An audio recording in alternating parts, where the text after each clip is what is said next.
어머님, 아버님, 혹시 작년 겨울 평생 공직에 몸바치고 정년퇴직한 69세 김철민님의 이야기 들어보셨나요?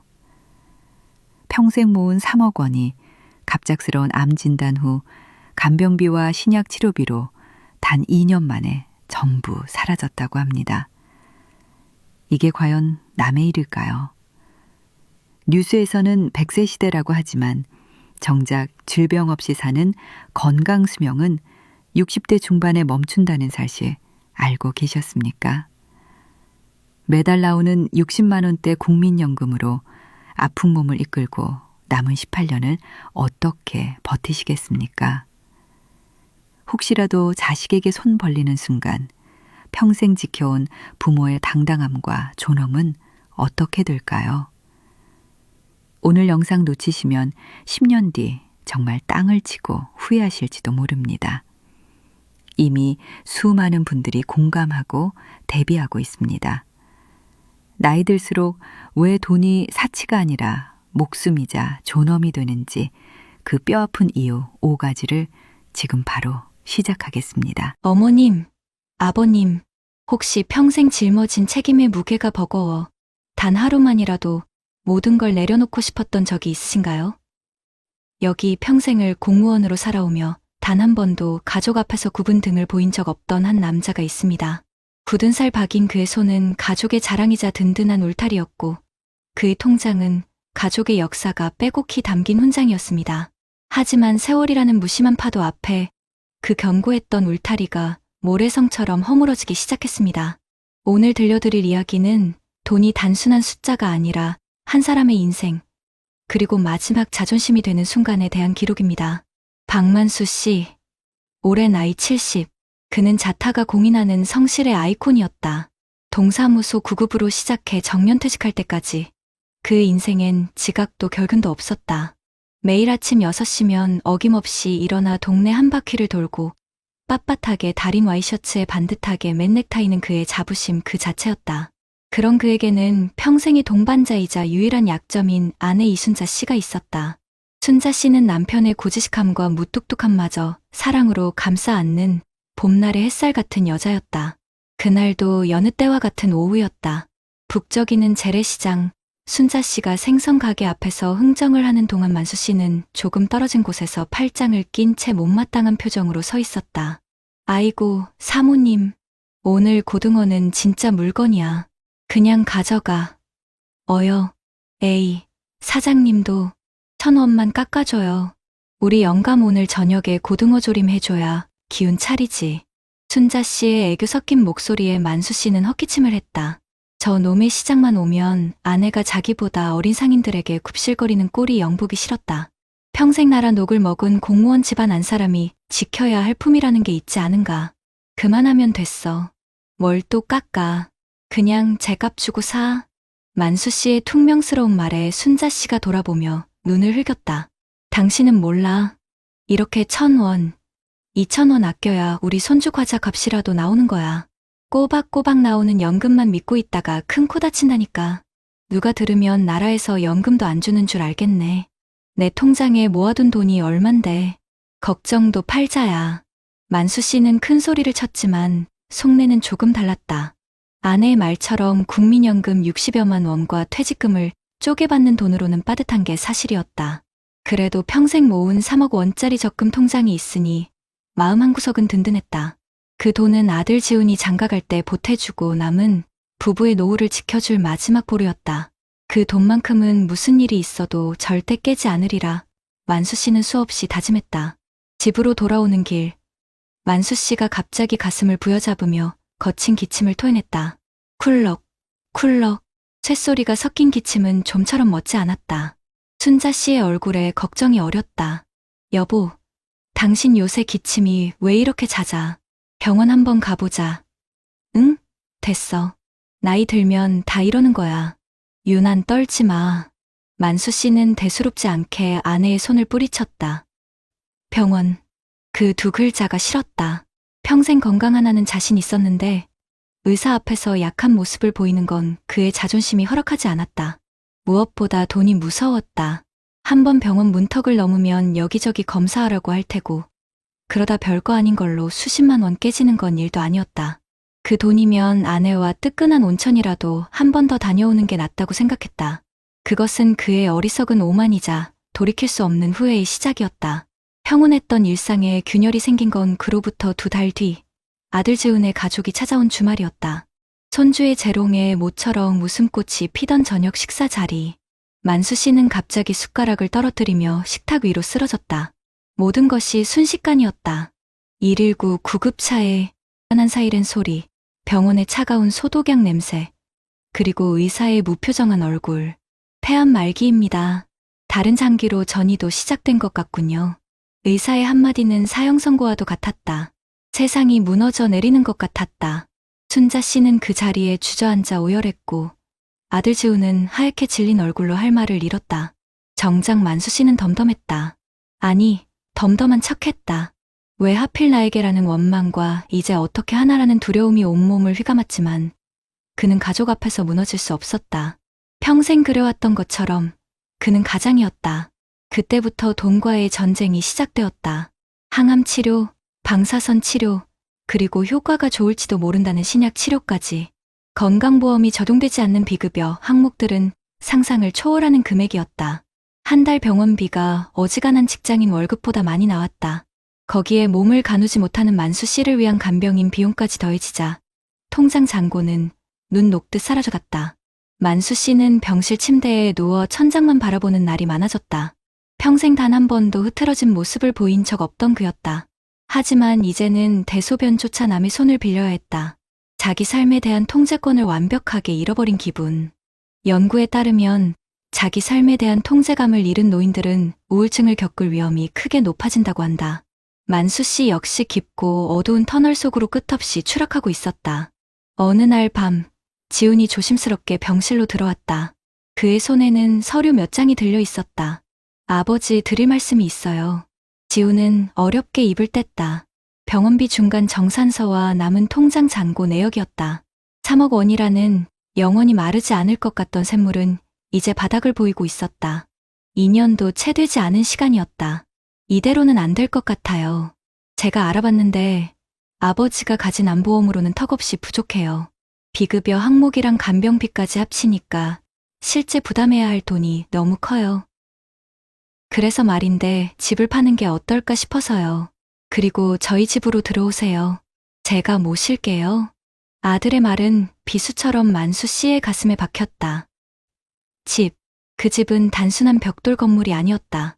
젊은 시절 순자 씨와 밤새워 도배를 하고 아들 지훈의 키를 벽에 새겨가며 웃음과 눈물을 쌓아 올린 박만수 인생의 성전이자 역사였다. 그 집을 팔고 아들 집에 얹혀 살라고 평생 자식에게 손 벌리지 않고 당당하게 사는 것이 유일한 목표였던 그에게는 죽음보다 더한 모욕이었다. 만수 씨는 떨리는 손으로 링거줄을 움켜쥐었다. 앙상하게 마른 팔뚝에 힘줄이 파르르 솟아올랐다. 나가. 아버지 나가라고 했다. 내 집이다. 내가 평생 피땀 흘려 지은 내 집이야.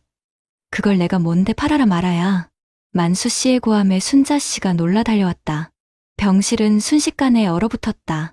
지우는 상처받은 얼굴로 서 있었다. 그는 아버지를 위하는 마음의 한말이었지만 아버지의 마지막 자존심을 건드렸다는 사실을 그때는 알지 못했다. 많은 연구에서 경제적으로 자녀에게 의존하는 노인들이 심리적 위축감이나 우울감을 느끼는 경향이 있다고 지적한다. 만수 씨는 바로 그 심리적 벼랑 끝에 서 있었다. 그날 이후 부자 사이의 대화는 완전히 끊겼다. 시간은 속절없이 흘렀다. 결국 만수 씨의 고집대로 집을 담보로 대출을 받았다. 하지만 그것도 임시방편일 뿐 빚은 눈덩이처럼 불어났다. 순자 씨는 남편의 병간호와 빚 독촉 전화에 시달리며 하루가 다르게 말라갔다. 한때는 동네에서 제일 인물이 훤하다고 칭찬이 자자했던 부부의 얼굴에는 깊은 그늘만 남았다. 어느 비오는 늦가을 저녁, 만수 씨는 창밖을 하염없이 바라보고 있었다. 뼈만 앙상하게 남은 그의 모습은 위풍당당했던 과거를 상상조차 할 수 없게 했다. 그때 병실 문이 조용히 열리고 지훈이 들어왔다. 며칠 밤을 샌 듯 퀭한 얼굴이었다. 지훈은 아버지의 침대 옆에 털썩 주저앉았다. 부자 사이에는 무거운 침묵이 흘렀다. 한참 만에 지훈이 입을 열었다. 아버지, 제가 잘못했어요. 아버지한테 집이 어떤 의미인지, 아버지가 평생 어떻게 살아오셨는지 제가 너무 몰랐어요. 돈이 전부인 것처럼, 제가 다 해결할 수 있는 것처럼 건방졌어요. 죄송해요, 아버지. 지훈의 눈에서 뜨거운 눈물이 툭 떨어졌다. 그는 아버지의 마른 손을 조심스럽게 잡았다. 불과 몇 년 전만 해도 산처럼 크고 단단했던 아버지의 손은 이제 낙엽처럼 바싹 말라 있었다. 그 순간 만수 씨의 마음을 오가매고 있던 단단한 무언가가 쿵 하고 내려앉았다. 평생 지켜온 자존심, 아들에게 약한 모습을 보이기 싫었던 아집, 그리고 죽음에 대한 두려움까지도. 그는 아들의 손을 뿌리치지 않았다. 대신 남은 힘을 다해 아들의 손을 마주 잡았다. 그리고 그의 입에서 나온 말은 모두를 울리는 한마디였다. 지훈아, 내가 너한테 짐이 되는구나. 그것은 원망도 체념도 아니었다. 평생 가장이라는 무거운 갑옷을 입고 살아온 한 남자가 처음으로 드러낸 진심이자 아들에게 전하는 미안함의 고백이었다. 갑옷을 벗어 던진 그의 맨살은 상처투성이었다. 아버지가 되기 위해 포기해야 했던 수많은 꿈, 가족을 지키기 위해 홀로 삼켜야 했던 눈물, 그리고 이제는 다시 벌 기회조차 없는 노인의 서러움이 그 한마디에 모두 담겨 있었다. 지훈은 아무 말도 하지 못하고 그저 아버지의 손을 잡고 울었다. 순자 씨도 문 밖에서 소리 죽여 눈물을 훔쳤다. 빗소리만이 부자의 화해를, 그리고 한 가장의 쓸쓸한 퇴장을 위로하듯 병실 창문을 적시고 있었다. 어머님, 아버님, 박만수 씨의 이야기가 남의 일처럼 들리시나요? 최신 통계에 따르면 한국인의 평균 수명은 83세를 훌쩍 넘겼지만 질병 없이 건강하게 사는 건강 수명은 60대 중반에 그쳐 약 18년의 격차를 보입니다. 아픈 몸을 이끌고 살아가야 할 18년. 그 시간 동안 돈은 단순히 먹고 사는 문제를 넘어 나라는 존재의 존엄을 지키는 마지막 보루가 될 수 있습니다. 우리는 박만수 씨처럼 평생을 성실하게 살아왔습니다. 자식을 위해, 가정을 위해 모든 것을 바쳤습니다. 이제는 누구의 짐도 되지 않고 우리 자신을 위해 당당하고 품위 있는 노후를 보낼 권리가 있습니다. 오늘 이 이야기가 어머님, 아버님의 마음을 아프게만 한 것이 아니길 바랍니다. 대신 더 늦기 전에 우리의 노후를, 우리의 마지막 자존심을 지키기 위해 무엇을 준비해야 할지 진지하게 고민하는 계기가 되었기를 진심으로 바랍니다. 여러분 어떠시나요? 위의 사례는 정말 비참하고 서글픈 인생 아닌가요? 하지만 지금부터 소개해드리는 사례는 정반대의 선택으로 행복한 노후를 보내고 있는 분을 소개해드리겠습니다. 여기 평생을 교단에서 아이들을 가르치며 준비하는 삶의 중요성을 몸소 실천해온 한 남자가 있습니다. 분필 가루가 묻어 희끗희끗해진 그의 옷은 제자들의 미래를 위한 헌신이었고, 낡은 서류철에 빼곡히 정리된 서류들은 가족의 평안을 지키는 견고한 성벽이었습니다. 세월의 흐름 속에서도 흔들림 없는 그의 삶은 준비된 노후가 얼마나 큰 평온과 존엄을 가져다 주는지 보여줍니다. 오늘 들려드릴 이야기는 돈을 지키는 것이 아니라 현명하게 활용하여 한 사람의 인생과 가족의 행복을 끝까지 지켜낸 지혜에 관한 기록입니다. 김철민 씨, 올해 나이 72. 그는 아이들에게 늘 유비무환을 강조하던 정년퇴직한 고등학교 역사 교사였다. 매일 아침 신문을 정독하며 세상의 변화를 읽고 가계부는 10원짜리 하나까지 맞춰야 직성이 풀리는 꼼꼼한 성격의 소유자였다. 그런 그의 곁에는 남편의 계획적인 성격을 존중하고 함께 발맞춰 온 현명한 아내 최윤희 씨가 있었다. 부부는 은퇴 후 화초를 가꾸고 함께 산책하며 소박하지만 더없이 평화로운 나날을 보내고 있었다. 그날은 동네 보건소에서 정기 건강검진 결과가 나온 날이었다. 윤희 씨는 혈압이 조금 높다는 것 외에는 별다른 이상이 없었지만 철민 씨는 정밀 검사 요망이라는 글씨를 마주해야 했다. 여보, 이게 뭐예요? 큰 병원 한번 가봐야 하는 거 아니에요? 너무 걱정부터 하지 마. 그러니까 우리가 매년 검사를 받는 거 아니오. 뭐든 초기에 발견하면 요즘 의술로 못 고칠 병이 어디 있겠어. 윤희 씨의 불안한 눈빛에도 철민 씨는 담담했다. 그는 평생 설마 하는 요행을 바라기보다 만약이라는 최악의 상황에 대비하며 살아왔다. 젊은 시절 직장 동료가 갑작스러운 암으로 쓰러지며 집안이 풍비박산 나는 것을 목격한 이후 그는 건강과 노후 준비를 자신의 가장 중요한 책임으로 여겼다. 매달 월급의 일부를 떼어 암보험과 실손보험에 넣는 것을 거른 적이 없었고, 특히 보장 범위가 넓고 비급여 항목까지 지원되는 상품을 꼼꼼히 따져 가입해두었다. 쓸데없이 새는 돈이라는 친구들의 핀잔에도 그는 이것이 자신과 가족을 위한 가장 확실한 투자라 믿었다. 그것은 그의 현명한 원칙이자 훗날 닥쳐올 폭풍우를 막아줄 가장 튼튼한 방파제였다. 대학병원에서의 정밀 검사 결과는 위암 초기였다. 다행히 전이는 없었지만 수술과 항암 치료가 불가피했다. 청천벽력 같은 소식에 아들 상우가 지방 근무지에서 한 걸음에 달려왔다. 잔뜩 굳은 얼굴로 병원 복도에 앉아있는 아들을 보자 철민 씨는 아들의 어깨를 툭툭 두드렸다. 아버지 괜찮으세요? 수술비랑 치료비는 제가 어떻게든 마련해 볼게요. 회사에 대출을 신청하든. 이 녀석아, 무슨 소리냐. 철민 씨는 상우를 데리고 집으로 돌아왔다. 그리고는 서재 책장에서 낡은 서류철 하나를 꺼내 먼지를 툭툭 털었다. 서류철에는 수십 년간 납입한 보험 증권들과 연금 내역서, 재산 목록이 마치 교과서처럼 반듯하게 정리되어 있었다. 상우야, 여기 앉아보거라. 이게 아버지가 너희 엄마와 너를 위해 평생 준비한 거다. 그는 아들 앞에 서류들을 펼쳐 보였다. 암 진단 시 일시금으로 지급되는 진단비 보험, 수술비와 입원비 대부분을 해결해줄 실손보험, 그리고 가장 값비싼 표적항암제 같은 비급여 치료를 위한 특약보험까지. 매달 300만 원 남짓 나오는 교원연금은 치료 중에도 부부의 생활비를 조금도 흔들림 없이 지탱해 줄 것이었다. 아들의 걱정이 기우었음을 아버지는 평생에 걸쳐 이미 증명해 보이고 있었다. 아버지는 평생 너에게 손 벌리지 않는 것이 마지막 자존심이라고 생각했다. 그리고 내게 물려줄 가장 큰 재산은 돈이나 집이 아니라 너희 삶에 어떤 짐도 되지 않는 것이라고 믿었다. 그러니 너는 내 걱정만 하거라.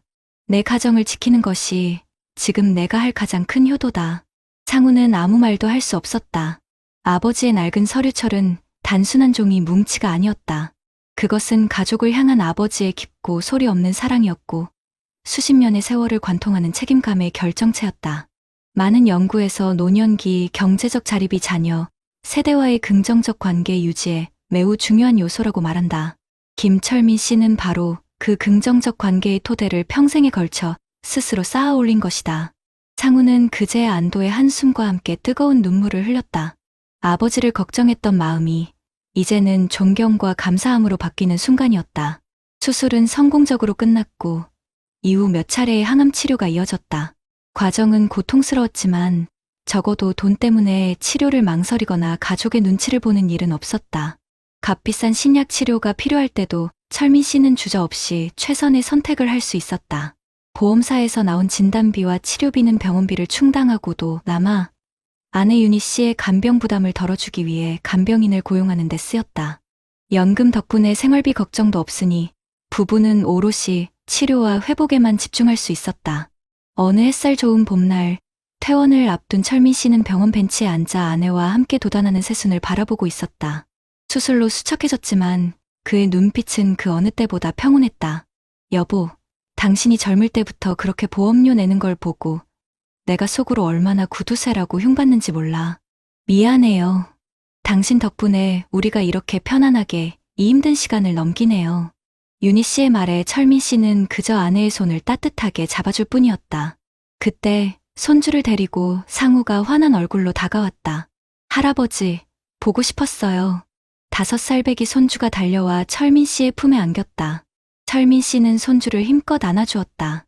예전만큼의 완력은 아니었지만 그 품은 세상에서 가장 든든하고 안전한 울타리였다. 그는 아들에게 짐이 되는 아버지가 아니라 손주에게 여전히 기댈 수 있는 할아버지로 남아 있었다. 평생 지켜온 집에서 사랑하는 아내와 함께 그리고 자식들에게 존경받으며 자신의 존엄을 끝까지 지켜낸 것이다. 그 순간 그는 깨달았다. 진정한 가장의 자존심은 무너지지 않는 굳건함이 아니라 언젠가 무너질 수 있음을 인정하고 그때를 위한 마지막 준비를 해두는 지혜에 있다는 것을. 그의 낡은 서류철은 단순한 보험 증권이 아니라 가족에게 남기는 마지막 사랑의 편지였던 셈이다. 어머님, 아버님, 김철민 씨의 이야기가 특별한 사람의 이야기처럼 들리시나요? 아닙니다. 이것은 선택의 이야기입니다. 최신 통계는 노년기 의료비 지출이 생애 전체 의료비의 절반에 육박한다고 경고합니다. 즉, 어떻게 늙어가느냐의 문제만큼이나 아플 때를 어떻게 대비하느냐가 우리 노후의 품격을 결정짓는 시대가 온 것입니다. 우리는 모두 평생을 성실하게 살아왔고 이제는 그 결실을 평화롭게 누릴 권리가 있습니다. 김철민 씨의 현명한 준비가 그의 노년을 어떻게 지켜주었는지 보셨을 겁니다. 오늘 이 이야기가 어머님, 아버님께 막연한 불안감이 아닌 나도 할 수 있다는 용기와 구체적인 계획을 세우는 희망의 씨앗이 되기를 진심으로 바랍니다. 우리의 노후는 운명이 아니라 지금 우리의 선택에 달려 있습니다. 이런 문제들과 관련해서 전문가들과 통계 자료들을 소개해드리겠습니다. 우리나라가 경제협력개발기구, 흔히 OECD라고 부르는 선진국 클럽에서 노인 빈곤율 1위라는 사실, 아마 한 번쯤은 들어보셨을 겁니다. 그런데 이게 얼마나 심각한 수준인지 피부로 와닿지 않는 분들이 많으실 거예요. 쉽게 말씀드리면 65세 이상 어르신 10분 중 4분은 중위소득의 절반도 채 벌지 못하는 가난한 상태로 살아가고 있다는 뜻입니다. 다른 선진국들의 평균 노인 빈곤율이 10%대인 것을 생각하면 무려 3배 가까이 높은 그야말로 압도적인 1위입니다. 평생 땀 흘려 일하고 자식들 키우고 나라 발전에 이바지한 결과가 왜 이런 뼈아픈 현실로 돌아온 걸까요? 전문가들은 몇 가지 구조적인 문제점을 지적합니다. 첫째는 너무나도 부족한 공적연금입니다. 우리가 매달 꼬박꼬박 냈던 국민연금, 나중에 이걸로 노후를 보내야지 생각하셨겠지만 현실은 냉혹합니다. 현재 국민연금을 받는 어르신들의 월 평균 수령액은 60만 원이 조금 넘는 수준입니다. 부부가 함께 받는다고 해도 100만 원 남짓인데 이걸로 한 달 생활비에 병원비까지 감당할 수 있을까요? 애초에 국민연금 제도가 도입될 당시에는 평균 수명이 지금처럼 길지 않았기 때문에 지금처럼 100세 시대를 살아내기엔 턱없이 부족하게 설계되었다는 지적이 많습니다. 둘째는 자식에게 모든 것을 쏟아부은 우리 부모님 세대의 현실입니다. 다들 그러셨을 겁니다. 내 노후 준비보다는 자식들 대학 보내고 결혼시키는데 평생 모은 돈을 다 쓰셨죠. 그게 당연한 부모의 도리라고 생각하셨을 거고요. 하지만 시대가 변했습니다. 자식들도 자기 앞가림하기 벅찬 세상이 되면서 예전처럼 부모를 봉양하는 문화는 사실상 사라졌습니다. 결국 부모님 세대는 자식에게 모든 걸 내어주고 정작 자신들은 아무런 준비 없이 노후를 맞게 된 셈입니다. 셋째는 자산이 부동산에만 묶여 있다는 점입니다. 많은 어르신들이 평생 모은 재산이라고는 지금 살고 있는 집 한 채가 전부인 경우가 많습니다. 서류상으로는 수억 원대 자산가일지 몰라도 당장 손에 쥐고 쓸 수 있는 현금은 없는 부동산 거지인 셈이죠. 이 집을 팔고 작은 곳으로 옮기자니 자존심이 상하고 자식들에게 물려줘야 한다는 생각에 섣불리 처분하지도 못합니다. 결국 그림의 떡처럼 집 한 채만 덩그러니 남긴 채 매달 생활비와 병원비 걱정에 잠 못 이루는 밤을 보내게 되는 겁니다. 그런데 이런 경제적인 문제보다 더 무서운 것이 있습니다. 바로 건강 문제입니다. 흔히들 100세 시대라고 하지만 중요한 건 그냥 오래 사는 게 아니라 건강하게 오래 사는 건강 수명입니다. 통계를 보면 우리나라 평균 수명은 80세를 훌쩍 넘겼지만 질병이나 부상 없이 건강하게 활동하는 건강 수명은 60대 중반에서 멈춘다고 합니다. 다시 말해 우리는 인생의 마지막 15년에서 20년을 아픈 몸으로 살아가야 한다는 뜻입니다. 나이가 들면 아픈 곳이 하나둘 늘어나는 건 당연한 이치입니다. 하지만 이때 돈이 있느냐 없느냐에 따라 삶의 질은 하늘과 땅 차이로 갈라집니다. 돈이 있으면 더 좋은 치료를 받고 간병인의 도움을 받아 편안하게 요양할 수 있습니다. 하지만 돈이 없다면 아픈 몸을 이끌고 직접 병원을 오가거나 자식들에게 고통스러운 간병 부담을 떠넘겨야 합니다. 앞서 말씀드린 김철민 님처럼 평생 모은 돈이 암진단 한 번에 순식간에 사라지는 일은 이제 우리 주변에서 너무나도 흔한 이야기가 되었습니다. 특히 치매나 뇌졸중처럼 장기적인 간병이 필요한 질병에 걸리게 되면 문제는 더욱 심각해집니다.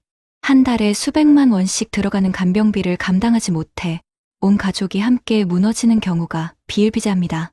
결국 노후의 돈은 단순히 맛있는 것을 사 먹고 좋은 곳을 여행하는 사치의 문제가 아니라 나의 최소한의 존엄성을 지키고 고통 속에서 삶을 연명할 수 있느냐 없느냐를 결정하는 생존의 문제가 되는 것입니다.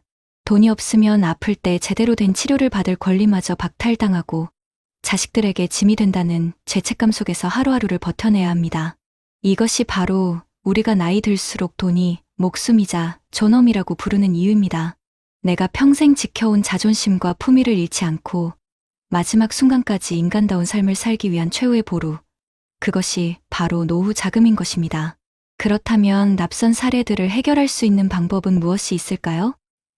박만수 씨처럼 퇴직금 전부를 병원비와 간병비로 쓰는 안타까운 상황, 사실 남의 일이 아닙니다. 많은 분들이 이걸 어떻게 다 감당하나 하고 막막해 하시지만 나라에서 우리를 위해 만들어 놓은 든든한 제도들이 분명히 있습니다. 가장 중요한 건 이런 제도가 있다는 사실을 아는 것입니다. 먼저 감당하기 힘든 의료비 문제를 해결할 방법부터 차근차근 알려드릴게요. 우리가 병원에 내는 돈에는 한도가 정해져 있다는 사실 알고 계셨나요? 바로 본인 부담 상한제라는 제도 덕분인데요. 이게 뭐냐면 내가 버는 소득에 따라서 1년에 병원비로 내는 돈의 최대값을 정해놓은 겁니다. 그래서 만약 그 정해진 금액을 넘어서는 돈을 병원비로 냈다면 나라에서 검토해서 나중에 다시 돌려주는 아주 고마운 제도죠. 예를 들어서 소득이 적으신 분들은 1년에 약 89만 원 정도만 내면 그 이상 나온 병원비는 건강보험공단에서 다시 돌려받게 되는 겁니다. 박만수 씨가 만약 이 제도를 알았다면 수천만 원의 병원비가 나왔더라도 최소한 건강보험이 적용되는 항목에 대해서는 큰 부담을 덜 수 있었을 겁니다.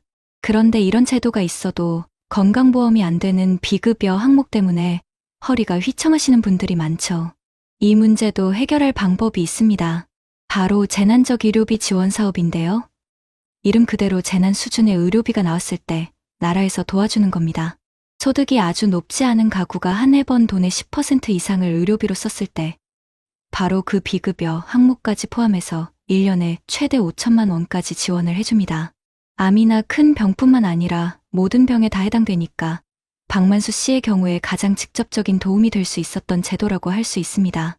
또 하나, 간병 문제는 정말 가족 모두를 지치게 만들죠. 이 문제도 노인장기요양보험이라는 제도를 통해 사회가 함께 해결하고 있습니다. 만 65세가 넘으셨거나 노인성 질병 때문에 혼자 생활하기 어려운 분들이 신청해서 등급을 받으면 요양보호사님이 집으로 찾아오시는 방문 요양이나 목욕 서비스를 아주 저렴한 비용, 전체 비용의 15에서 20% 정도만 내고 이용할 수 있습니다. 요양원에 들어가는 것도 마찬가지고요. 많은 분들이 나라에서 해주는 게 뭐가 있냐고 말씀하시지만 이렇게 찾아보면 다 있습니다. 가장 중요한 건 정보입니다. 잘 모르시겠으면 병원 원무과에 있는 사회복지팀에 물어보시거나 국민건강보험공단 1577에 15771000에 전화 한 통만 하시면 내가 받을 수 있는 혜택을 친절하게 안내받을 수 있습니다. 물론 김철민 씨처럼 개인적으로 실손보험이나 암보험을 들어두는 것도 정말 중요하지만 이건 어디까지나 나라에서 만들어준 기본 울타리 위에 내 상황에 맞게 추가로 벽돌을 하나 더 쌓는 개념으로 생각하셔야 합니다.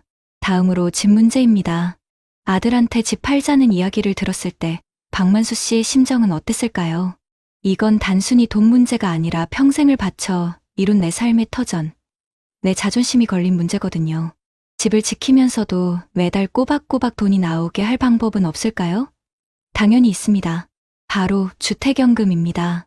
부부 두 분 중에 한 분이라도 만 55세가 넘고 공시가격 12억 원 이하의 집을 가지고 계시면 바로 그 집에 평생 사시면서 나라의 보증을 받고 매달 연금을 받으실 수 있습니다.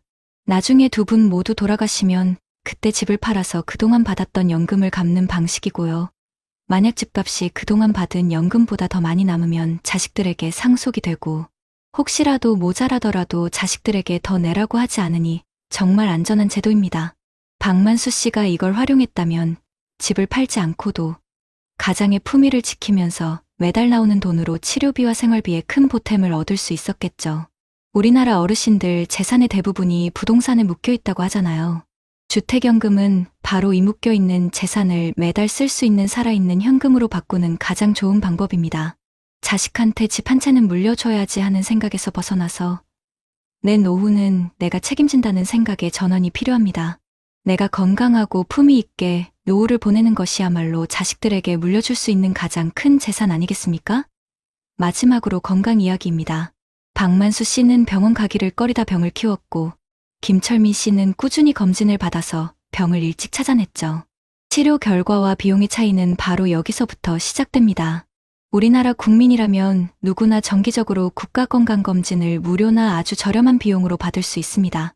특히 우리 어르신들께는 치매 선별검사, 우울증 검사, 노인 신체 기능 검사까지 다 포함되어 있고요. 6대암 검진을 통해서 큰 병도 조기에 발견할 수 있도록 돕고 있습니다. 호미로 막을 것을 가래로 막는다는 옛말이 건강 문제에 딱 들어맞는 말입니다. 단돈 10,000원, 20,000원으로 받는 정기검진이 나중에 수천만 원의 재앙을 막아주는 가장 확실한 투자라는 점을 꼭 기억하셔야 합니다. 나는 건강해라고 자신하는 것보다 미리 확인해봐야지 하는 현명함이 필요한 때입니다. 결국 두 분의 이야기는 우리에게 명확한 교훈을 줍니다.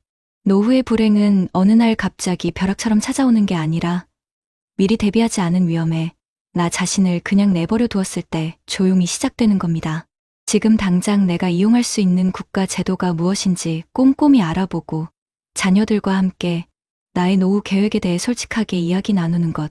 그것이야말로 박만수 씨의 안타까운 마지막을 막고 김철민 씨와 같은 평온한 노후를 만드는 가장 확실한 첫걸음이 될 것입니다.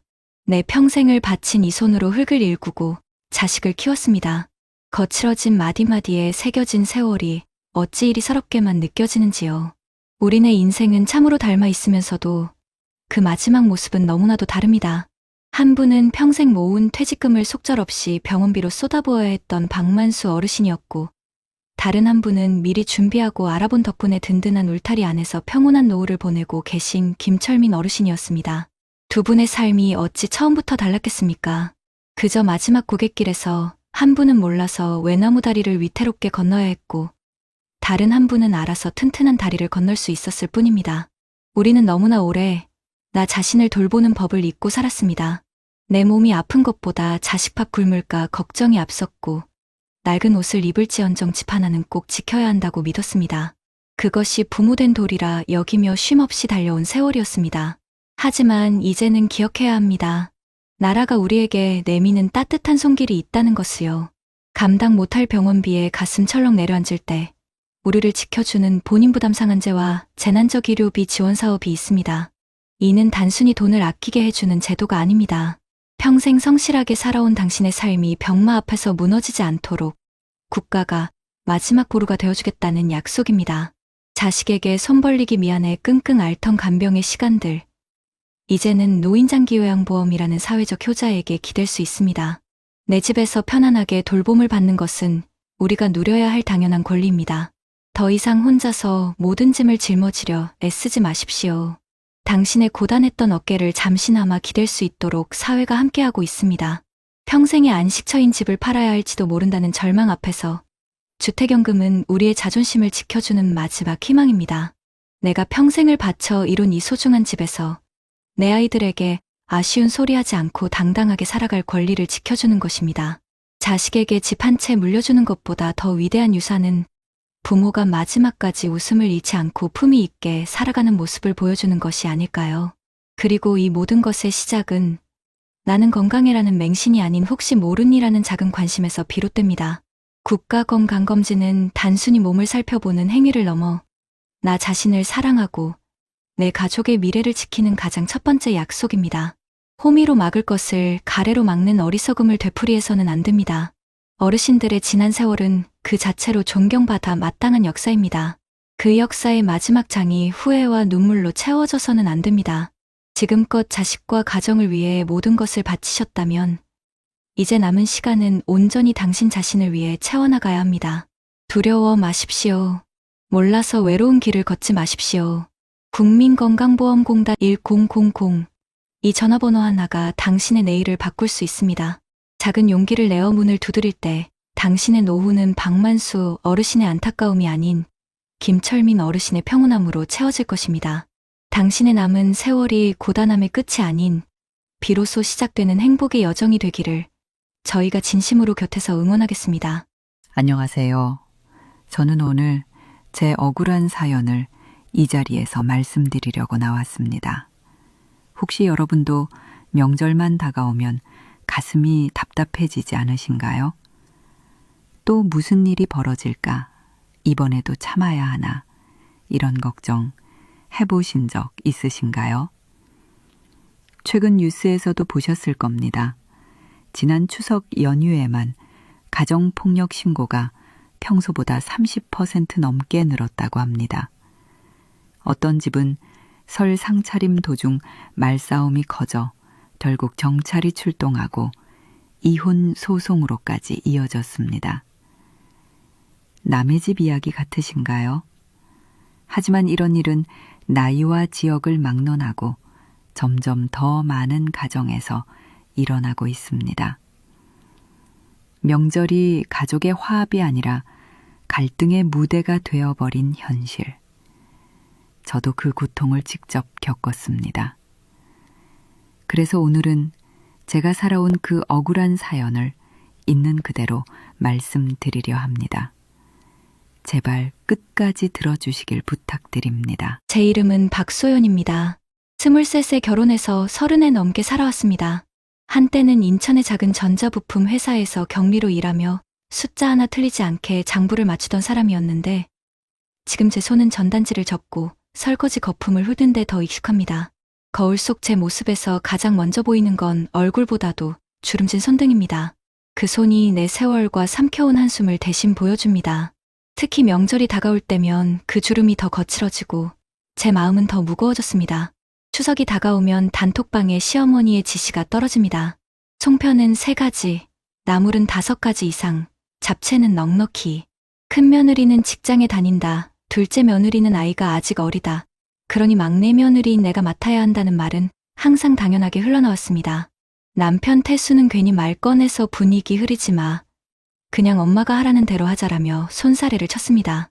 그렇게 또 한 번 나는 새벽부터 시장에 나가 장바구니를 메고 돌아왔습니다.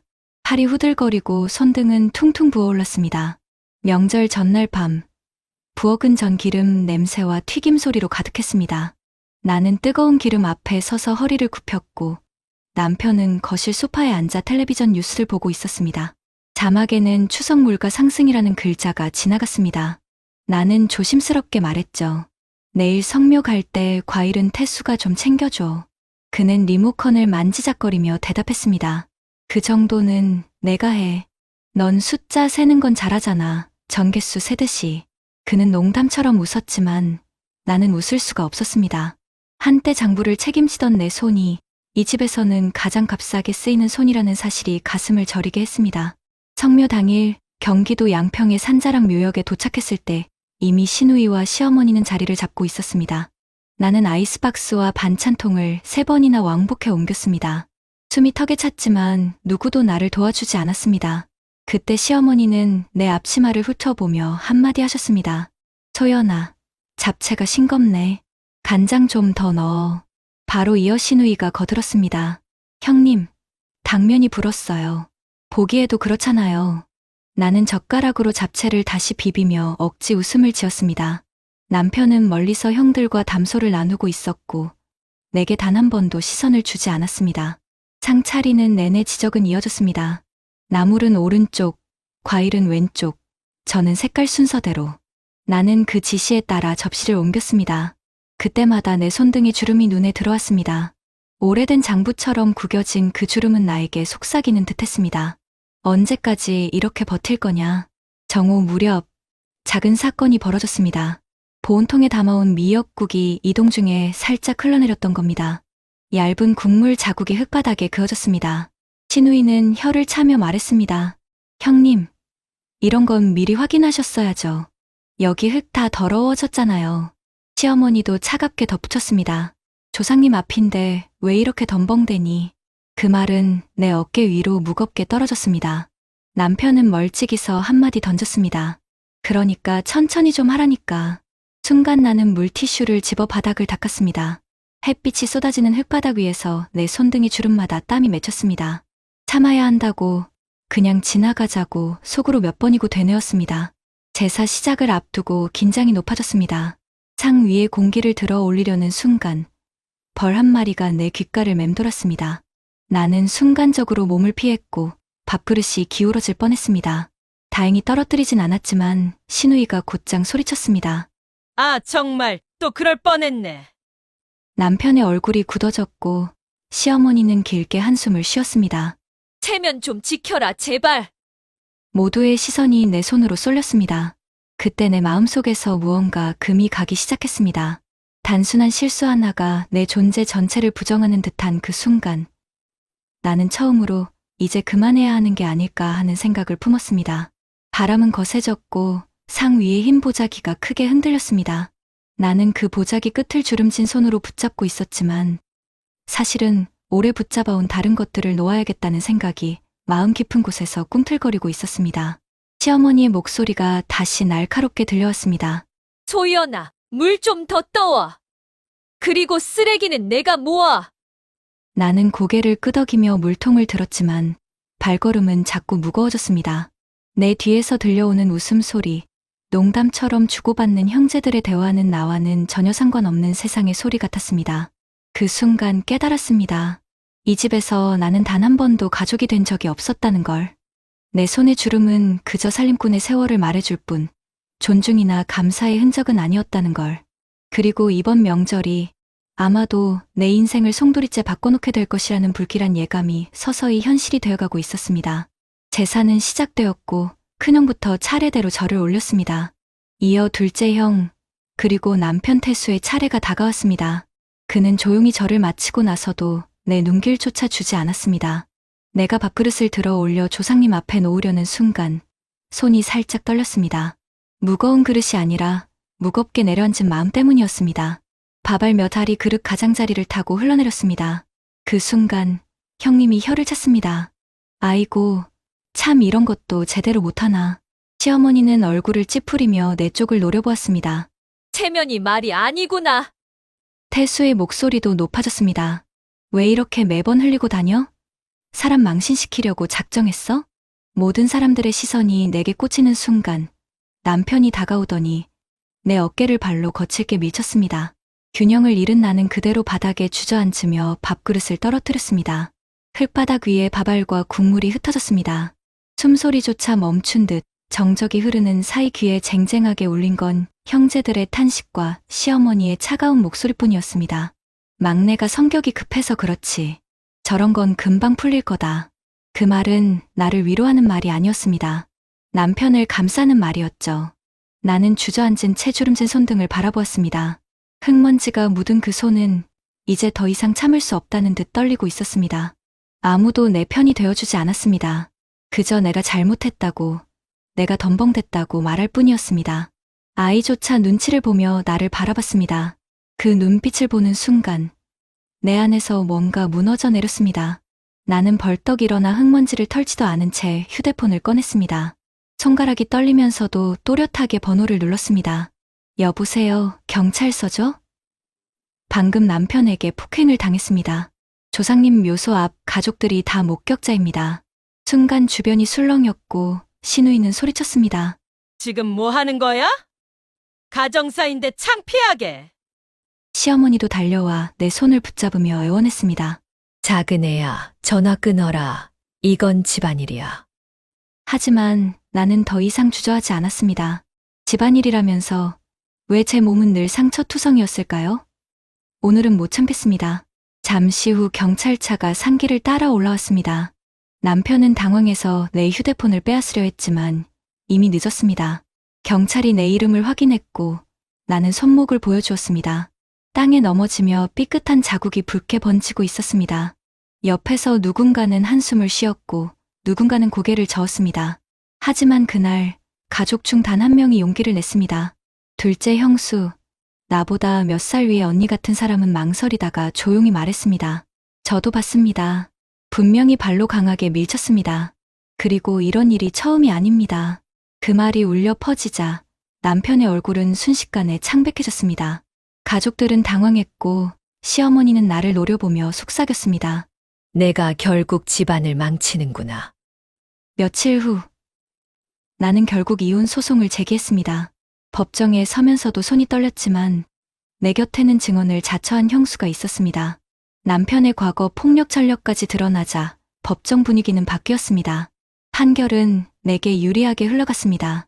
재산의 절반과 아이 양육권, 그리고 위자료까지. 나는 처음으로 법이 나를 지켜주는구나라는 생각을 했습니다. 그 순간 주름진 내 손이 처음으로 따뜻하게 느껴졌습니다. 스스로를 위해 무언가를 쟁취한 손, 나와 아이를 지켜낸 손이었으니까요. 그러나 남편의 삶은 무너져 내렸습니다. 직장에서도 소문이 퍼졌고 그는 승진해서 밀려났습니다. 결국 스스로 사표를 내고 작은 원룸으로 밀려났습니다. 가족들조차 예전처럼 그를 감싸주지 않았습니다.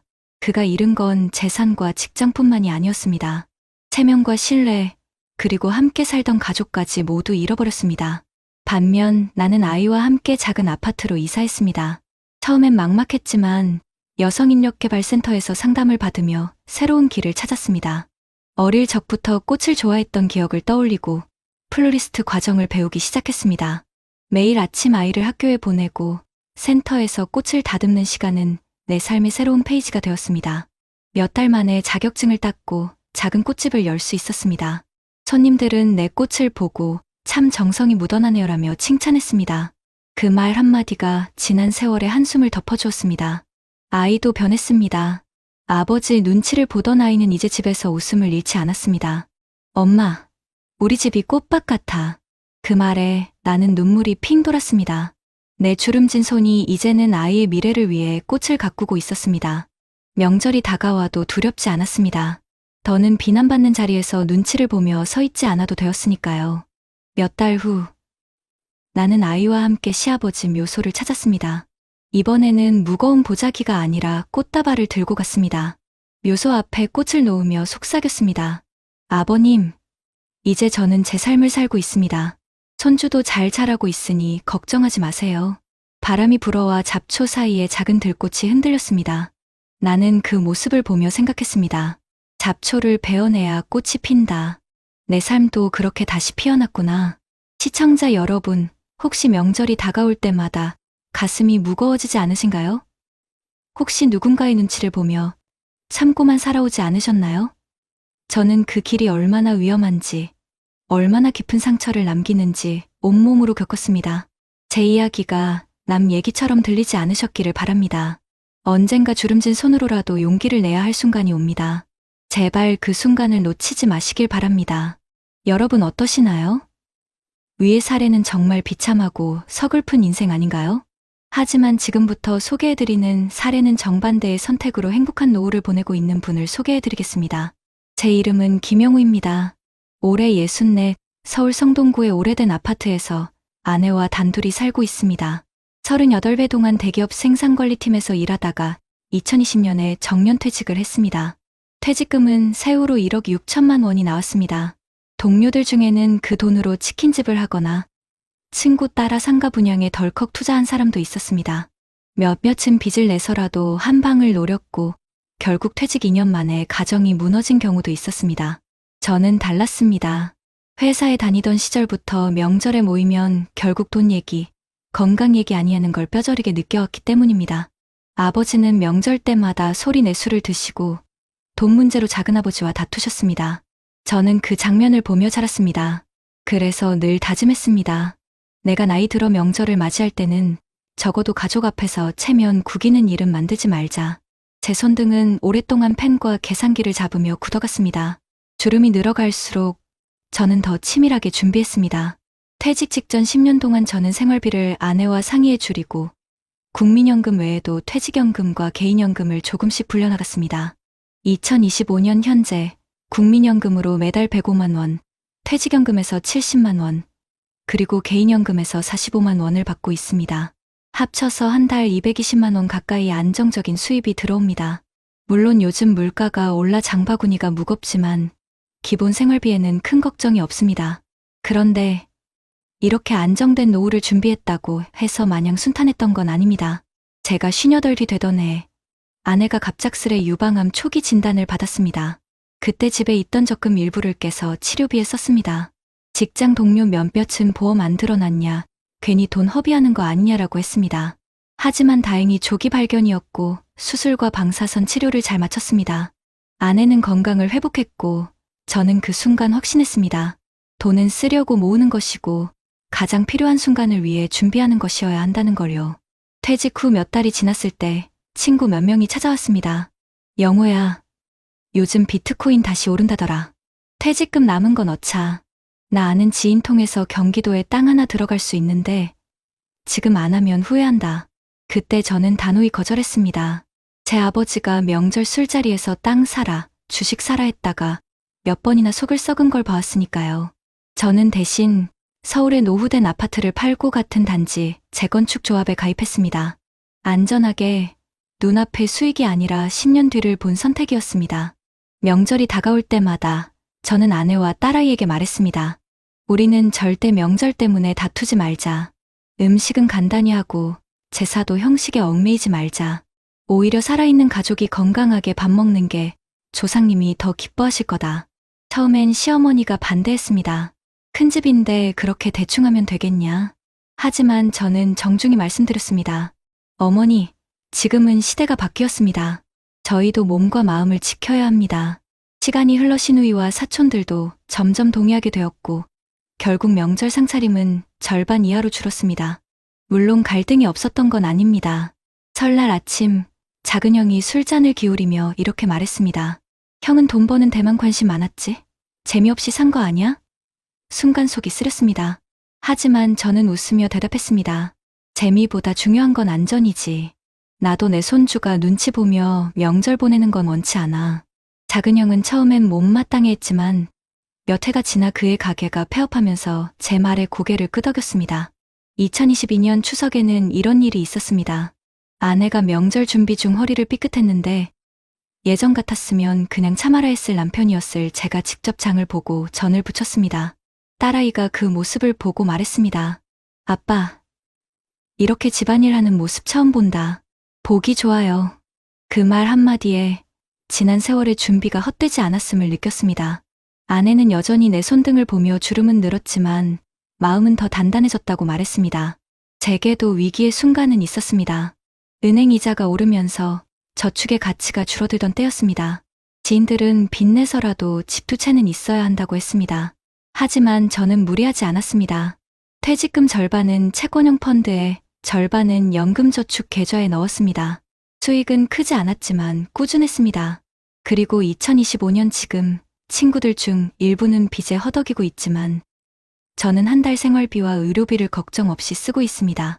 이런 저희 선택이 가족에게 어떤 차이를 만들었을까요? 명절날 우리 집은 더 이상 눈치와 갈등이 아니라 웃음과 대화가 가득합니다. 손주들은 할아버지, 할머니 손잡고 한강공원에 나가 연날리고 딸은 제게 농담처럼 말합니다. 아빠, 진짜 준비성갑이네. 덕분에 우리가 이렇게 편한 거잖아.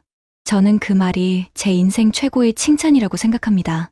하지만 여기까지 오기까지는 수없이 흔들렸습니다. 친구의 유혹, 가족의 압박, 그리고 내 안의 불안까지. 그럼에도 지켜낸 건 안정이었습니다. 주름진 내 손등은 더 이상 부끄러운 상처의 기록이 아니라 지혜로운 선택의 증거가 되어 있었습니다. 2023년 겨울, 제게도 또 한 번의 시험대가 찾아왔습니다.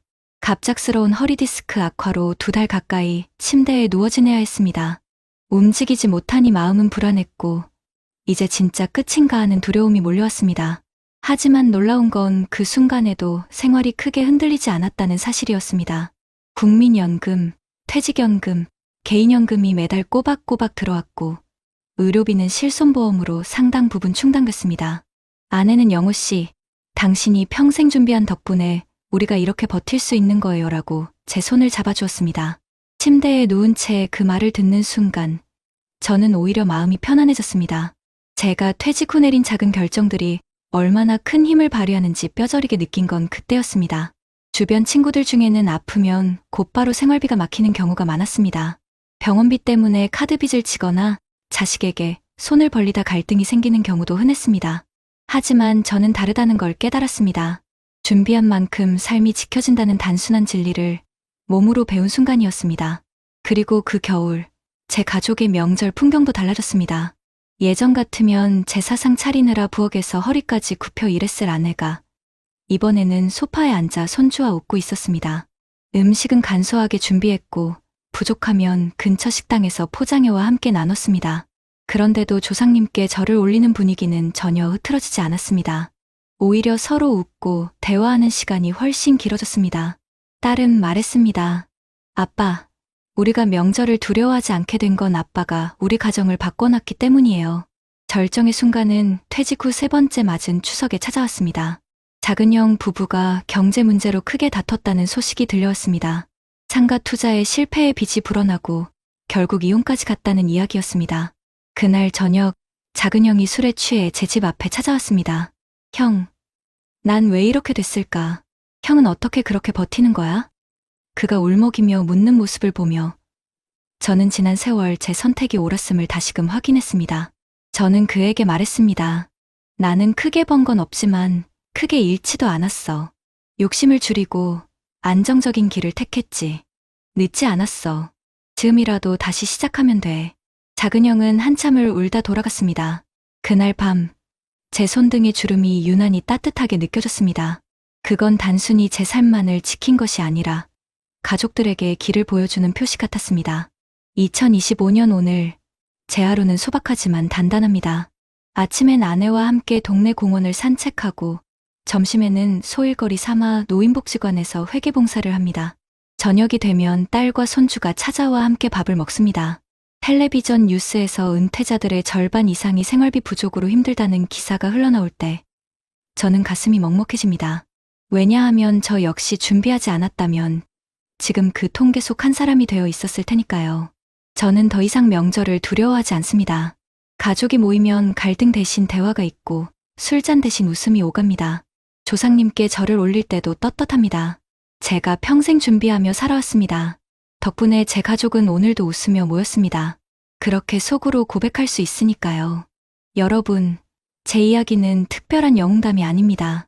그냥 평범한 직장인이 욕심을 줄이고 미리 준비한 결과일 뿐입니다. 하지만 그 평범한 선택이 저를 지옥과 천국의 갈림길에서 전혀 다른 길로 이끌었습니다. 혹시 지금도 불안하지 않으신가요? 혹시 내가 준비를 너무 늦게 시작한 건 아닐까 하고 걱정하고 계시진 않나요? 저는 감히 말씀드릴 수 있습니다. 준비는 늦더라도 결코 헛되지 않습니다. 욕심을 버리고 작은 것부터 시작한다면 반드시 길은 열립니다. 저는 지금 주름진 손등을 보며 미소 짓습니다. 그 주름이 지난 세월의 고생이 아니라 지혜의 증거로 남았기 때문입니다. 그리고 제 이야기가 여러분께 작은 용기가 되기를 바랍니다. 준비한 만큼 삶이 달라진다. 이 단순한 진리를 여러분도 꼭 경험하시길 바랍니다. 여러분, 이렇게 보면 준비가 삶의 방향을 정말 바꾼다는 것이 통계에서도 명백히 드러납니다. 예를 들어 한국에서는 2023년 통계청의 고령층 부가 조사 결과 55세에서 79세 사이 인구 10명 중 약 6명이 여전히 지역 내외에서 일하거나 부업을 통하여 일정 소득을 유지하고 있다는 사실이 나왔습니다. 한국리서치 정기조사 여론 속의 여론. 이 수치는 명절 비용이나 의료비, 생활물가 상승 같은 돌발 비용에도 조금 더 버틸 여유가 있음을 시사합니다. 또한 같은 조사에서 응답자 중 상당수가 퇴직 후에도 경제활동을 계속하고 싶다고 답했고, 정년 퇴직 후 동일한 일자리에 재고용되어 일하고 싶다는 의견 역시 높은 비율을 차지했습니다. 한국리서치 정기조사 여론 속의 여론. 이런 현상은 준비된 은퇴자들이 단순히 돈만 갖는 것이 아니라 명절 갈등, 가족 내 감정 부담에서도 일정한 완충막 버퍼를 갖게 해줍니다. 해외 연구에서도 마찬가지입니다. 미국의 2022 피펜 인덱스 조사에 따르면 금융지식 Financial Literacy과 은퇴, 준비 Retirement Readiness가 높은 사람들은 은퇴 후 생활비 충당 능력이 더 높다고 응답한 비율이 그렇지 않은 사람보다 훨씬 높습니다. 예컨대 피펜 지수가 높은 은퇴자들은 은퇴 전 기대하던 생활 수준을 유지하거나 그 이상이라는 응답 비율이 낮은 지수 그룹보다 훨씬 많았습니다. 또 같은 연구에서는 은퇴 준비를 잘했다는 사람들이 월별 예산 조정, 돌발 의료비, 물가 상승 같은 변수에 대한 대비책을 사전에 마련하는 비율이 낮은 준비도를 가진 사람들보다 현저히 높다는 결과도 나왔습니다. 국내에서도 중년기 퇴직 남성 부부의 갈등과 적응 연구에서 중요한 시사점이 발견됩니다. 준비 부족 Retirement Readiness 부족과 낮은 사회보장 지원이 개인의 스트레스와 가족 갈등을 유발한다는 내용인데, 반대로 연구에서는 은퇴 전 재정적 대비 Financial Planning가 잘 되어 있을 경우 가족 간 갈등이 유의미하게 적고 정서적 건강 Emotional Well-being도 더 높다는 상관관계가 보고되었습니다. 한국여성정책연구원, 즉 준비된 은퇴자는 명절이나 대가족 행사 같은 스트레스 요인 앞에서도 감정 폭발보다는 균형 잡힌 대응을 할 가능성이 높다는 것이죠. 또 다른 해외 논문에서는 최근 경험했던 재정적 충격 financial challenges 여부가 은퇴, 계획 retirement planning 및 보유 연금 private pension, 상품 가입 여부와 강한 연관이 있다는 결과가 있었습니다. 16개국 대표 표본을 대상으로 한 연구에서 지난 12개월간 소득 일부를 저축하지 못한 사람들은 은퇴 이후 재정 안정을 주요 관심사로 인식하는 비율이 낮았고, 반대로 저축 가능성이 있었던 집단은 은퇴 준비도, 연금 가입률, 비상시 의료비나 가족 부담에 대한 대비가 훨씬 높았다는 보고입니다. 또한 UBS의 국제 펜션 갭 인덱스 같은 조사에서도 각국에서 자발적 저축 voluntary savings과 연금 갭 펜션 갭을 줄이는 노력이 잘 되어 있는 나라들에서는 은퇴자들이 소득 대비 지출 압박 financial strain을 느끼는 비율이 낮다는 결과가 나옵니다.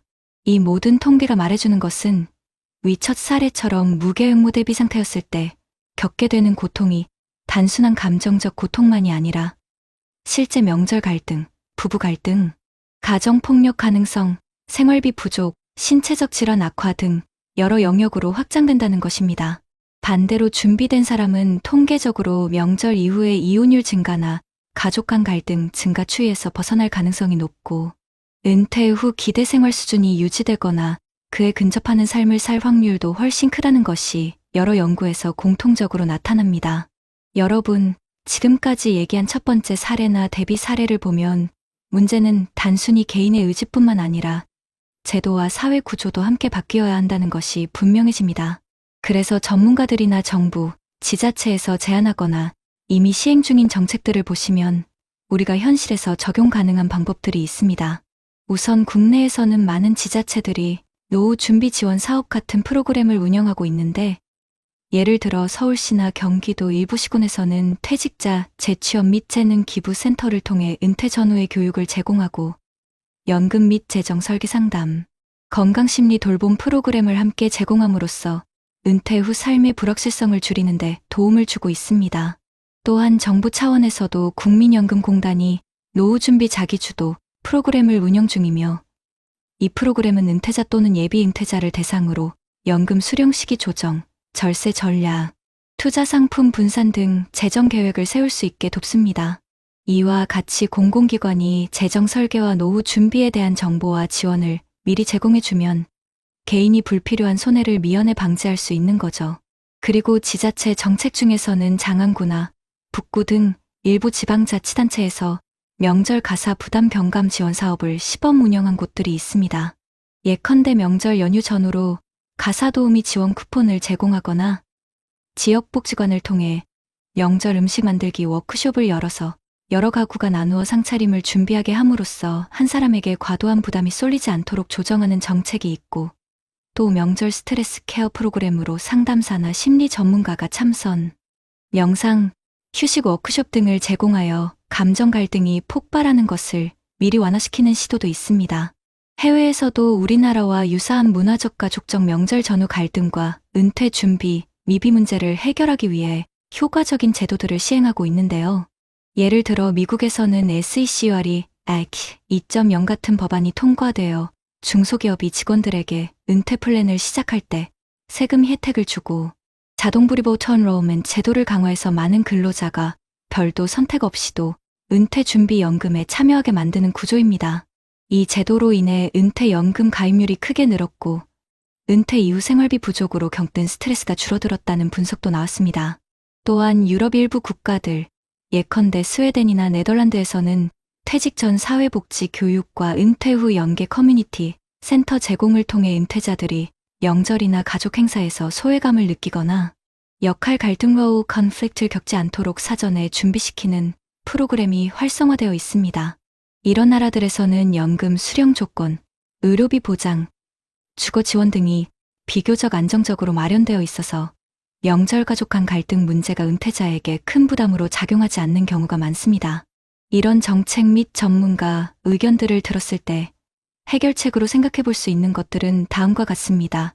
한국 정부 및 지자체 차원에서 은퇴 전 재정교육 및 심리, 돌봄 서비스를 확대하고, 은퇴자 또는 예비 은퇴자들이 명절 가사 부담을 나눌 수 있는 커뮤니티 기반의 지원 사업을 의무적으로 마련하는 것, 또한 자동연금 불입 제도를 확대하여 근로자가 따로 선택하지 않아도 은퇴 준비가 체계적으로 시작되도록 하는 법적 기반을 강화하는 것 등이죠. 이런 정책이 제대로 작동하면 첫 번째 사례처럼 명절 한 번에 삶이 무너지는 일은 훨씬 줄어들 겁니다. 여러분도 이 영상 보시면서 내 지역에는 이런 제도가 있나? 내가 받을 수 있는 지원은 무엇인지 한 번쯤 확인해 보셨으면 좋겠습니다. 낡은 만년필 한 자루가 말했습니다. 오늘도 기록하라. 잃은 것을 세지 말고 남은 것을 세어라. 그리고 혼자가 아닌 길 위에서 다시 말을 걸어라. 여러분, 오늘 이야기 속 첫 번째 주인공을 기억하시나요? 평생을 중소기업 인사팀장으로 살아오며 바르고 성실하게 일해온 최민준 씨. 그러나 그는 명절의 고독과 노후 자산관리의 불안 속에서 다정한 말 한마디에 흔들려 전 재산을 잃었습니다. 그의 손끝에 남은 것은 반질반질해진 만년필뿐이었죠. 너무 늦게 깨달은 외로움의 대가였습니다. 반대로 두 번째 주인공은 달랐습니다. 퇴직 후에도 작은 습관을 지키고 제도가 제공하는 교육과 공동체 모임을 활용하며 사람들과 연결된 삶을 선택했습니다.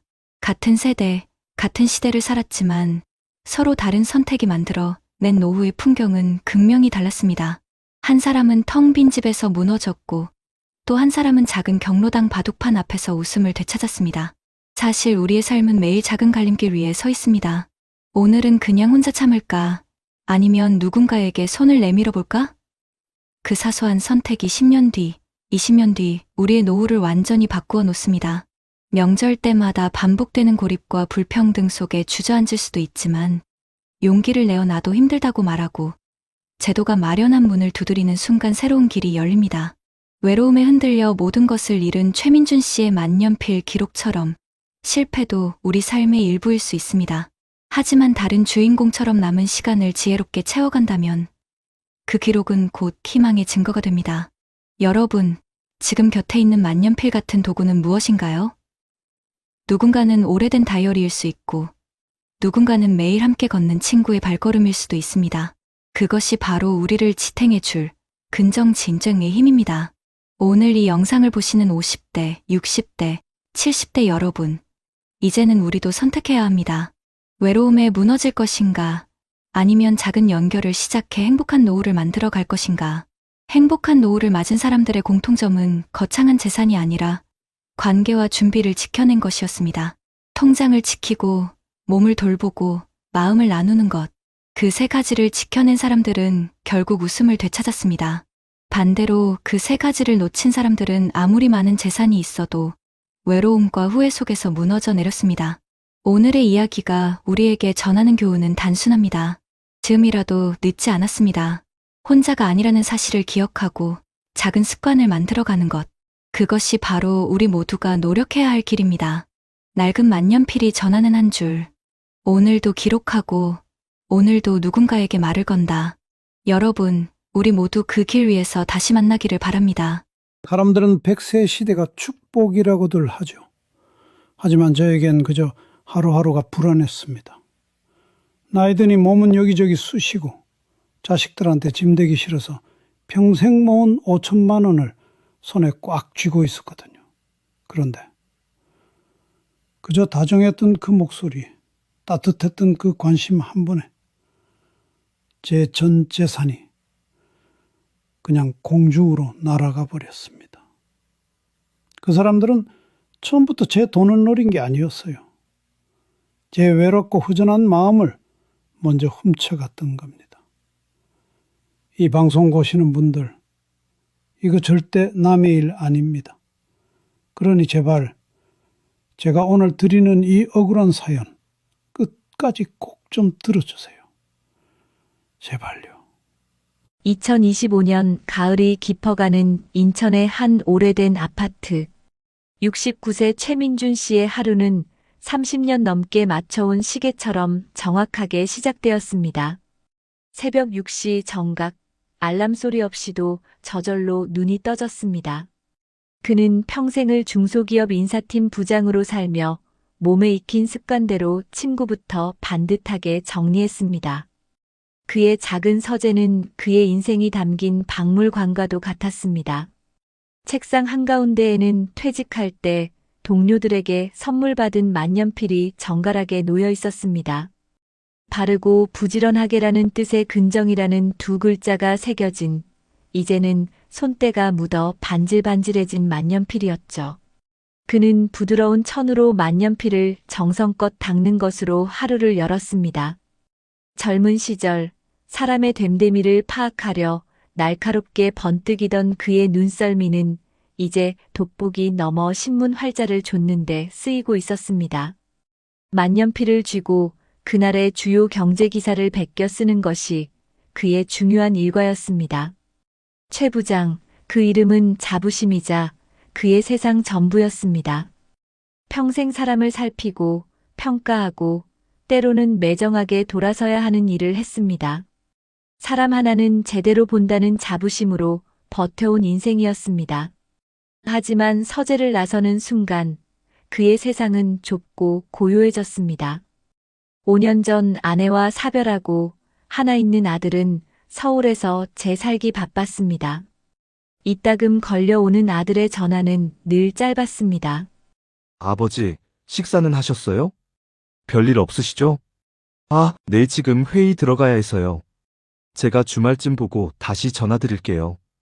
그 주말이 몇 달째 오지 않고 있다는 걸 애써 모른 척했습니다. 아들 녀석도 먹고 살기 힘든 세상이니까요. 문제는 통장에 찍힌 퇴직금 1억 5천만 원이었습니다. 은행에 넣어두자니 하루가 다르게 오르는 물가에 돈의 가치가 녹아내리는 것만 같았습니다. 뉴스에서는 연일 사상 최악의 고물가, 마이너스 금리 시대의 도래 같은 무서운 말들만 쏟아져 나왔습니다. 30년 넘게 일한 대가가 이대로 쪼그라들어 나중에는 아들에게 손 벌리게 될지도 모른다는 생각에 밤잠을 설치기 일쑤였습니다. 그가 매일 아침 만년필을 들었던 것은 어쩌면 무너지는 현실 속에서 나는 아직 괜찮다는 주문을 외우고 싶었던 건지도 모릅니다. 그 단단하던 일상에 균열이 생긴 것은 동네 복지관에서였습니다. 어르신을 위한 알기 쉬운 경제교실. 시간을 때우러 나간 강좌였지만 내용은 귀에 들어오지 않았습니다. 그때 강연이 끝나고 멍하니 앉아있는 그에게 한 남자가 다가왔습니다. 자신을 한국 시니어 재정연구소 소속의 김진성 팀장이라고 소개한 서글서글한 인상의 젊은이였습니다. 아버님, 강의 내내 꼼꼼히 메모하시는 모습이 정말 인상 깊었습니다. 저희 아버지께서 교직에 계셨는데 아버님의 모습과 참 많이 닮으셨어요. 혹시 실례가 안 된다면 따뜻한 차 한 잔 대접해도 되겠습니까? 김 팀장은 이상한 사람이었습니다. 복지관 근처 찻집에서 그는 투자나 상품 이야기는 한마디도 꺼내지 않았습니다. 대신 최민준 씨의 빛바랜 무용담을 아들처럼 들어주었습니다. 인사팀장으로 일하며 사람 때문에 속 썩었던 이야기, IMF 때 회사를 지키려 동료들을 내보내며 밤새 울었던 이야기까지. 김 팀장은 연신 고개를 끄덕이며 진심으로 감탄했습니다. 아버님, 정말 대단하십니다. 한평생을 그렇게 치열하게 살아오셨군요. 존경스럽습니다. 그 말 한마디에 최민준 씨는 지난 몇 년간 아들에게서도 들어보지 못했던 위로를 받았습니다. 그날 이후 김 팀장은 아들보다 더 자주 전화를 걸어왔습니다. 아버님, 오늘 미세먼지가 심하다는데 외출하지 마세요. 지난번에 허리가 안 좋다고 하셨는데 병원은 다녀오셨어요? 그 다정한 목소리는 텅 빈 집에 울리는 유일한 소리였습니다.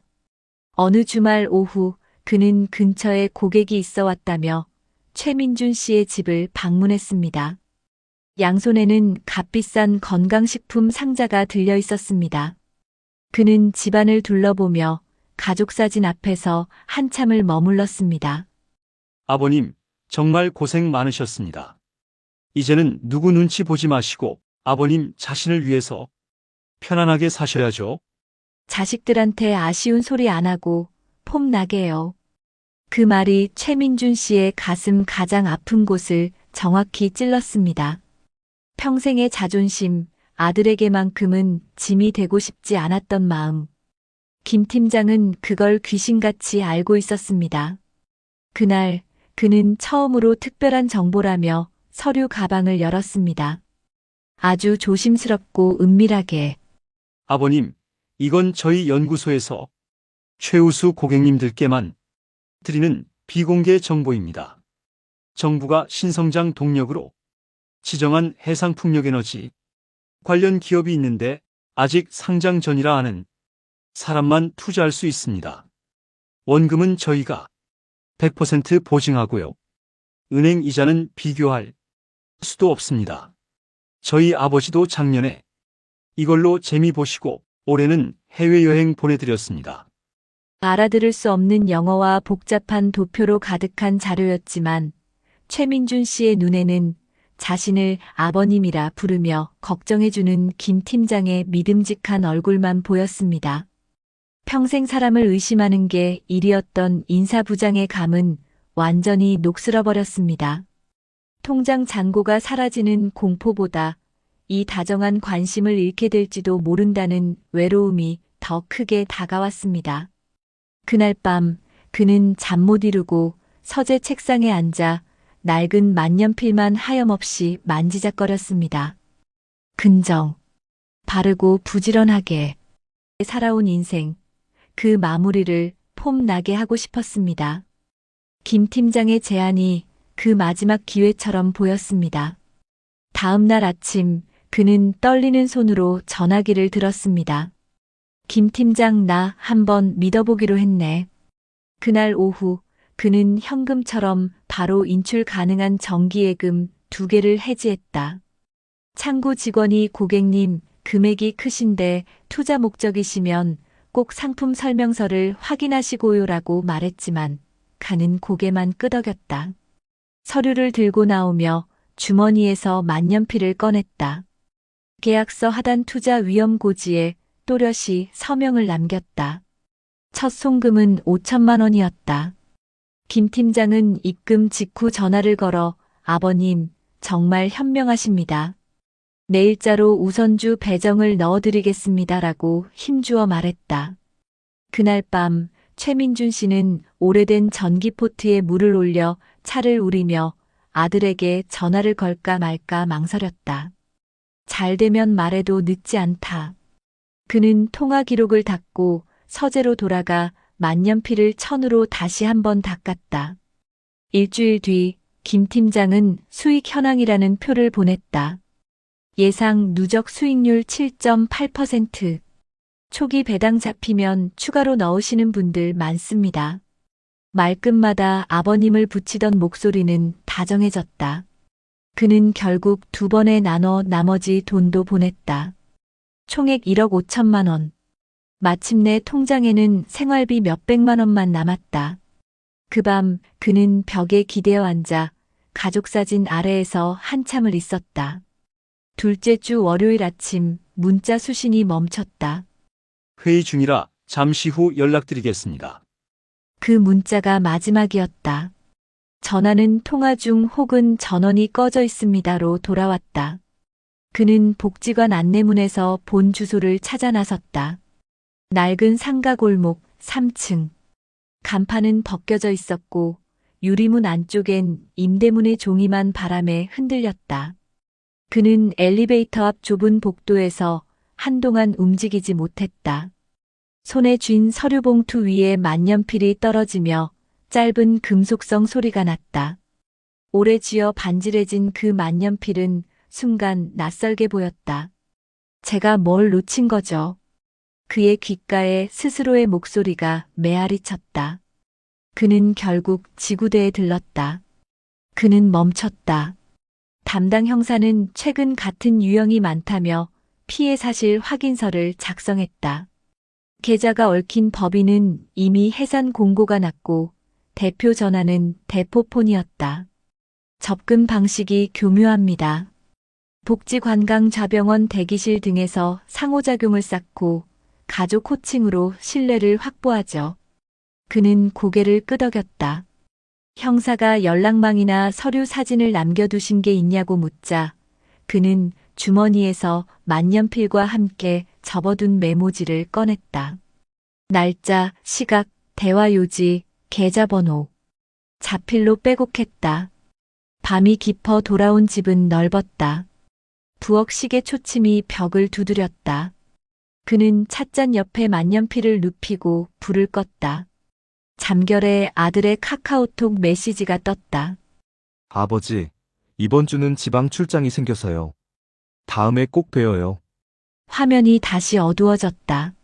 새벽녘 그는 서재 불을 켰다. 비어버린 통장 내역을 인쇄해 모아두고 종이 위에 네모칸을 그리기 시작했다. 입금, 출금, 통화 방문 표제. 맨 윗줄에 강조선. 그는 한 칸씩 날짜를 채우며 손을 멈추지 않았다. 다음 날 그는 복지관 상담 창구에 들러 담당 사회복지사와 마주 앉았다. 혼자서 결정하셨군요. 조심스러운 말이었다. 그는 고개를 끄덕였다. 누가 내 이야기를 이렇게 길게 들어준 게 얼마만인지 몰라요. 그의 목소리는 낮았지만 분명했다. 사회복지사는 일정표를 꺼내 경로당 바둑 모임, 건강체조, 뉴스 읽기 소모임을 표시했다. 같이 가보실래요? 그는 바로 답하지 못했다.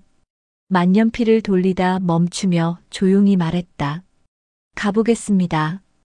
경로당 첫날 그는 바둑판 앞에서 손을 떨었다.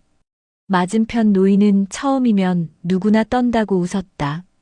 대국이 끝나자 누군가 물었다. 요즘 뉴스 어렵지요? 그는 웃으며 답했다. 그래도 표로 정리하면 또렷해집니다. 그날 저녁 집에 돌아와 그는 아들에게 먼저 전화를 걸었다. 민수야, 오늘은 내가 좋은 곳에 다녀왔어. 통화는 길지 않았지만 이후의 정적은 전과 달랐다. 그는 형사와 연락을 이어갔다.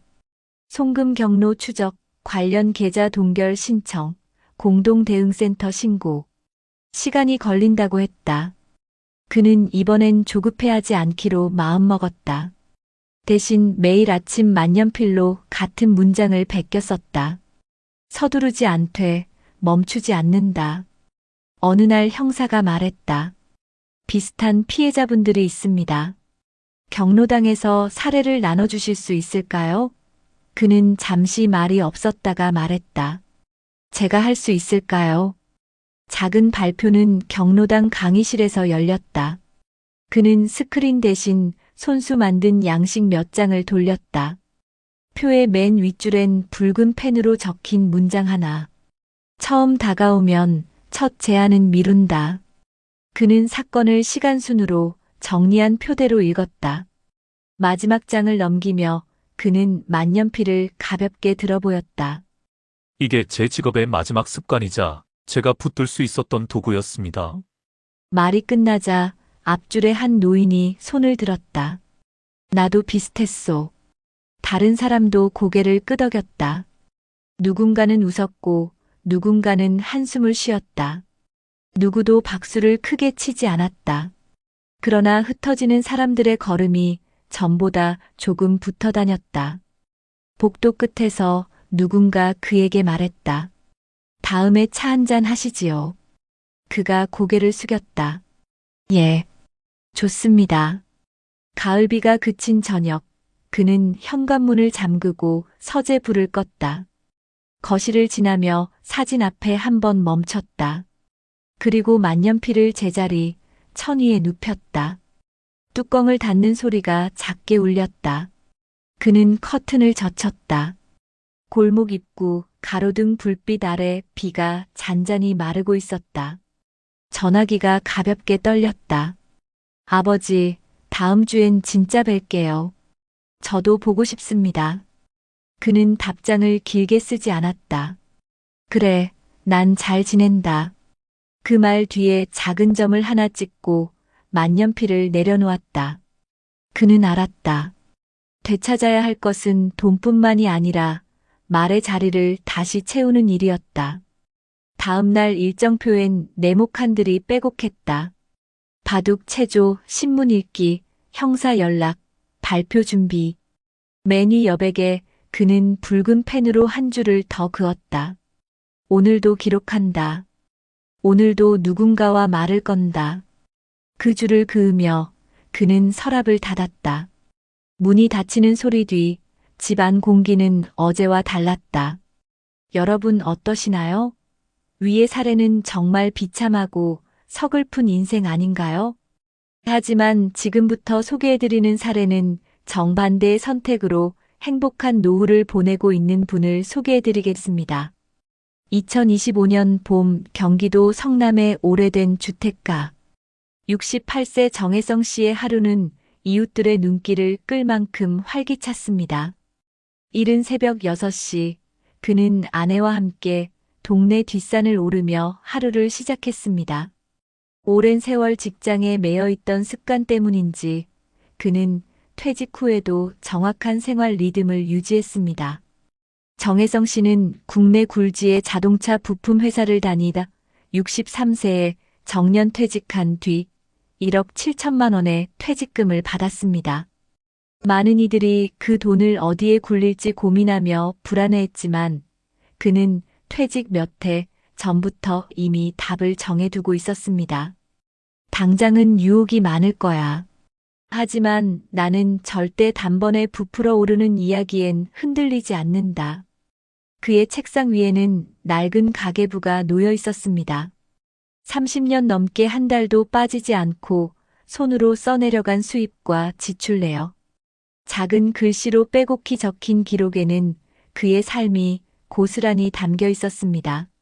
IMF 외환위기 때 동료들이 빚더미에 앉을 때도 그는 가계부를 붙들며 생활비 10만 원 줄이기 같은 소박한 목표를 세웠습니다. 아내 역시 알뜰살뜰 살림을 꾸리며 그 곁을 지켰습니다. 정혜성 씨에게 가장 큰 무기는 혼자 결정하지 않는다는 원칙이었습니다. 퇴직 후 처음 받은 금융 상담 전화에도 그는 늘 웃으며 말했습니다. 고맙습니다. 그런데 우리 아들과 먼저 상의해 봐야겠어요. 아들은 금융회사에 근무하는 30대 직장인이었습니다. 평소 바쁘게 살았지만 최소한 한 주에 2번은 부모에게 전화를 걸었고 한 달에 1번은 직접 찾아왔습니다. 그의 관심과 대화가 정혜성 씨를 외로움에 덫에서 멀리 떨어뜨려 주었습니다. 하지만 인생이 언제나 순탄하기만 한 것은 아니었습니다. 문제는 퇴직 직후 밀려드는 불안이었습니다. 뉴스에서는 연일 고물가 시대, 60대 빈곤 가속화라는 자극적인 제목이 쏟아졌습니다. 주변의 몇몇 친구들은 편의점 창업이나 무인 빨래방 투자에 뛰어들었다가 빚더미에 앉는 것을 목격했습니다. 또 어떤 친구는 정부 인증이라는 말을 믿고 수천만 원을 날렸습니다. 정혜성 씨 역시 마음이 흔들리지 않을 수 없었습니다. 어느 날 동네 카페에서 지인에게 들은 말이 그의 귓가에 맴돌았습니다. 요즘 해상풍력, 태양광 쪽이 대세라더라. 나도 퇴직금 반 넣었어. 이번에 대박 나면 애들 집 사주려고 해. 그날 밤 정혜성 씨는 잠을 이루지 못했습니다. 손에 쥔 1억 7천만 원이 그저 은행에 묶여있는 듯한 답답함. 물가는 오르는데 이자는 그대로였으니 불안은 커졌습니다. 아내는 옆에서 조용히 말했습니다. 여보, 당신이 평생 사람 보는 눈은 누구보다 정확했잖아. 그런데 돈은 다르지 않아? 혼자서만 고민하지 말고 우리 같이 생각해 봅시다. 그 말에 그는 다시 가계부를 펼쳤습니다. 지난 10년간의 기록을 넘기며 알게 된 사실은 분명했습니다. 크게 번 적은 없지만 잃은 적도 없었다. 작은 습관과 원칙이 위기를 막아준 것이었습니다. 그럼에도 갈등은 쉽게 가라앉지 않았습니다. 친구들은 그를 답답하다고 했습니다. 정 부장, 그렇게 조심만 하다가는 남는 게 없네. 나이 들어 뭐 하려고 그래?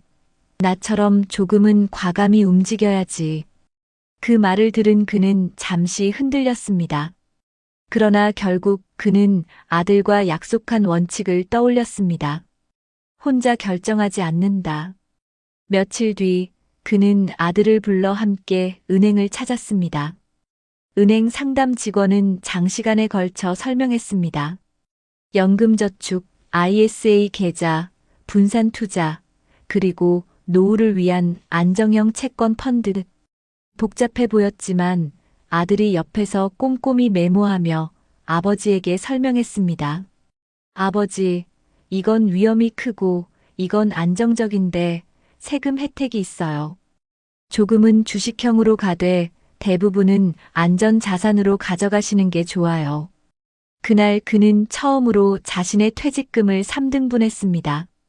생활비를 위한 안전예금, 장기 노후 대비를 위한 연금저축, 그리고 소액만 넣은 국내 ETF. 그는 서명을 하며 가볍게 웃었습니다. 내 나이에 투자는 욕심이 아니라 지키는 거구나. 하지만 갈등은 여기서 끝이 아니었습니다. 2025년 들어 서울 아파트 가격이 급등락을 반복하면서 몇몇 지인들이 퇴직금을 들고 다시 부동산 투자에 나섰습니다. 카톡방에는 조금만 더 넣으면 한 달에 몇백은 보장된다는 메시지가 도배됐습니다. 그 방에 초대받은 순간 정혜성 씨도 잠시 흔들렸습니다. 그는 결국 아들에게 전화를 걸었습니다. 민수야, 너 친구들도 이런 거 한다는데 나는 어떻게 해야 할까? 아들은 단호하게 말했습니다. 아버지, 진짜 금융기관은 카톡방에서 상품을 권하지 않아요. 그 방에선 빨리 나오세요. 그날 그는 카톡방을 탈퇴하며 손끝이 떨렸습니다. 하지만 동시에 안도감이 밀려왔습니다. 스스로를 지켜냈다는 작은 성취감이었습니다.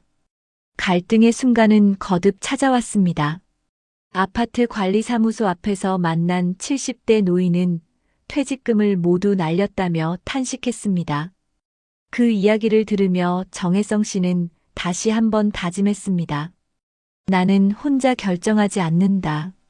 가족과 이웃과 전문가와 함께 간다.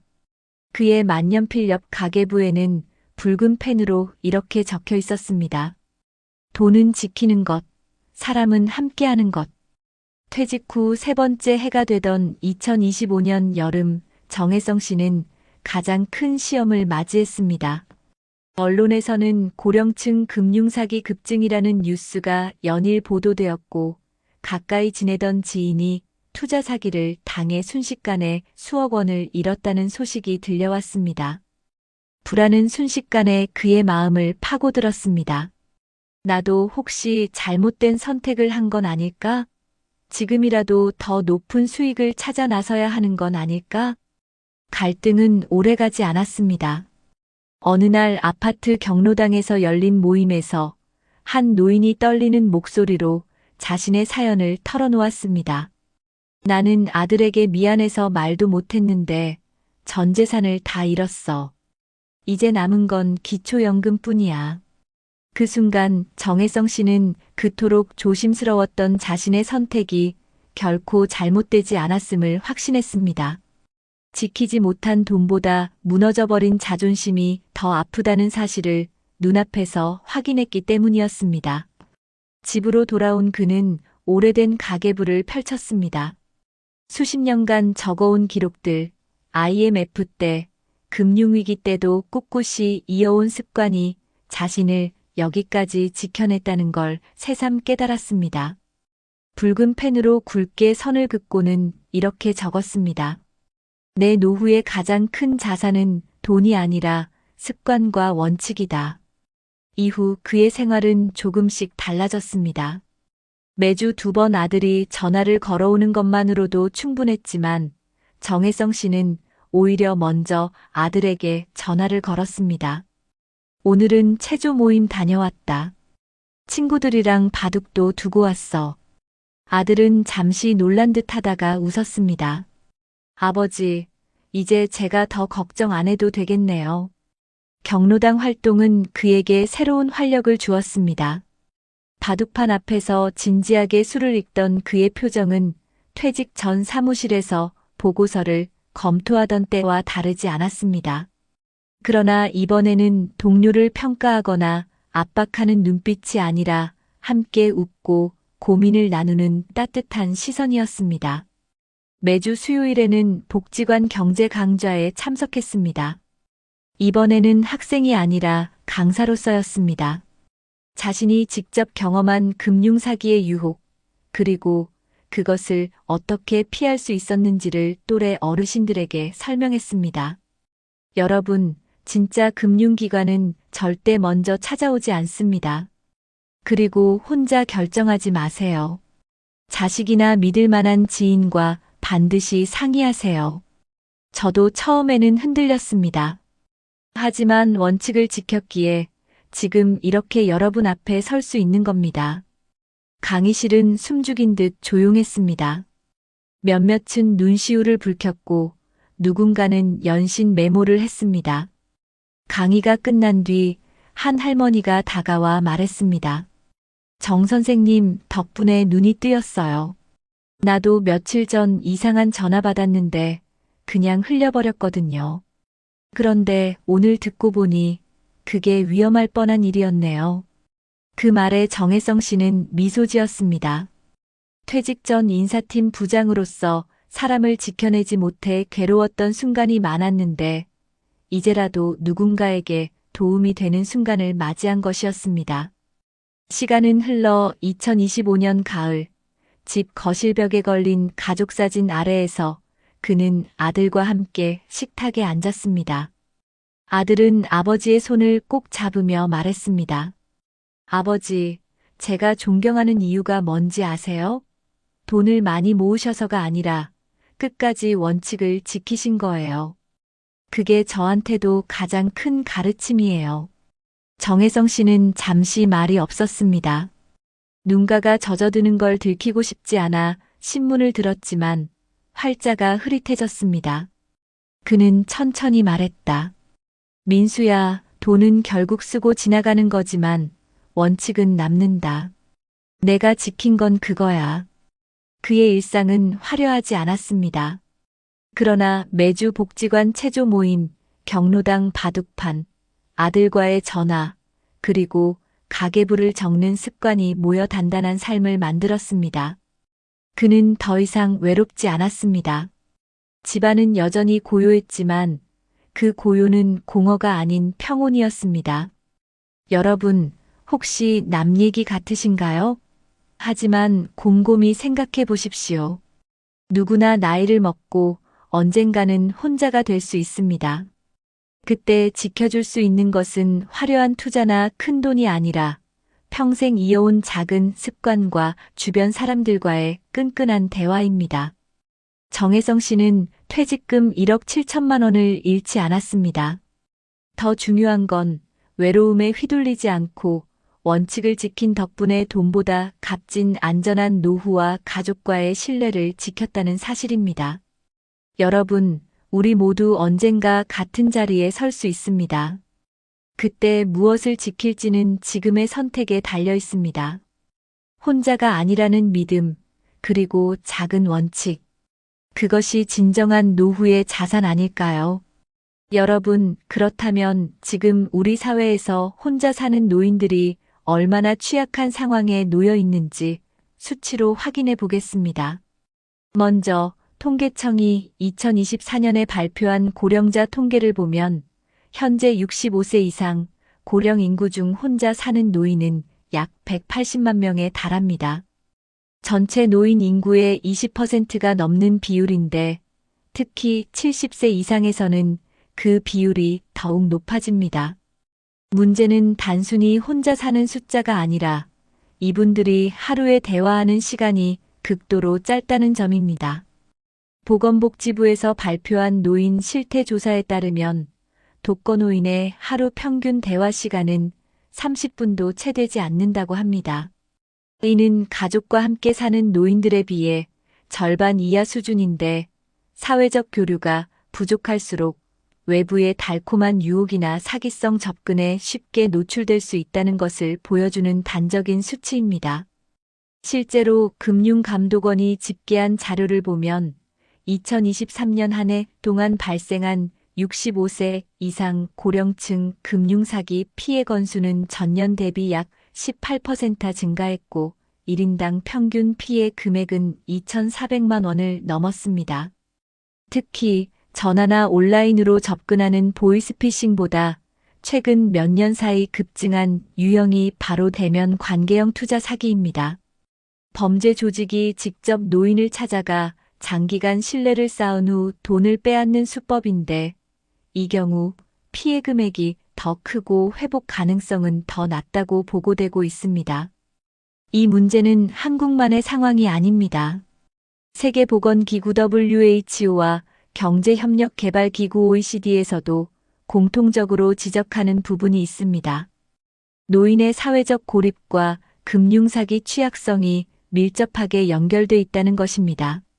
예를 들어 미국의 소비자금융보호국 CFPB은 2022년 보고서에서 65세 이상 노인 대상 금융사기 피해 평균액이 약 3만 달러에 달하며 피해자 대부분이 외로움과 고립 상태에서 사기꾼과 접촉을 시작했다고 분석했습니다.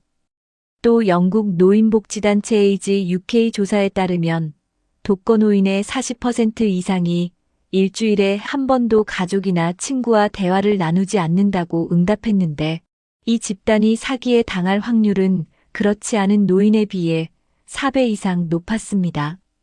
해외 논문 중에도 이러한 상관관계를 뒷받침하는 연구들이 다수 존재합니다. 일본에서 발표된 한 연구는 노인의 사회적 관계망이 좁을수록 특히 자녀와 떨어져 살며 정기적 교류가 없는 경우 금융사기에 취약할 확률이 급격히 높아진다고 결론지었습니다. 이는 한국과 인구 구조나 가족 형태가 유사한 일본 사례이기 때문에 우리 사회에도 시사하는 바가 큽니다. 전문가들의 공통된 견해는 분명합니다.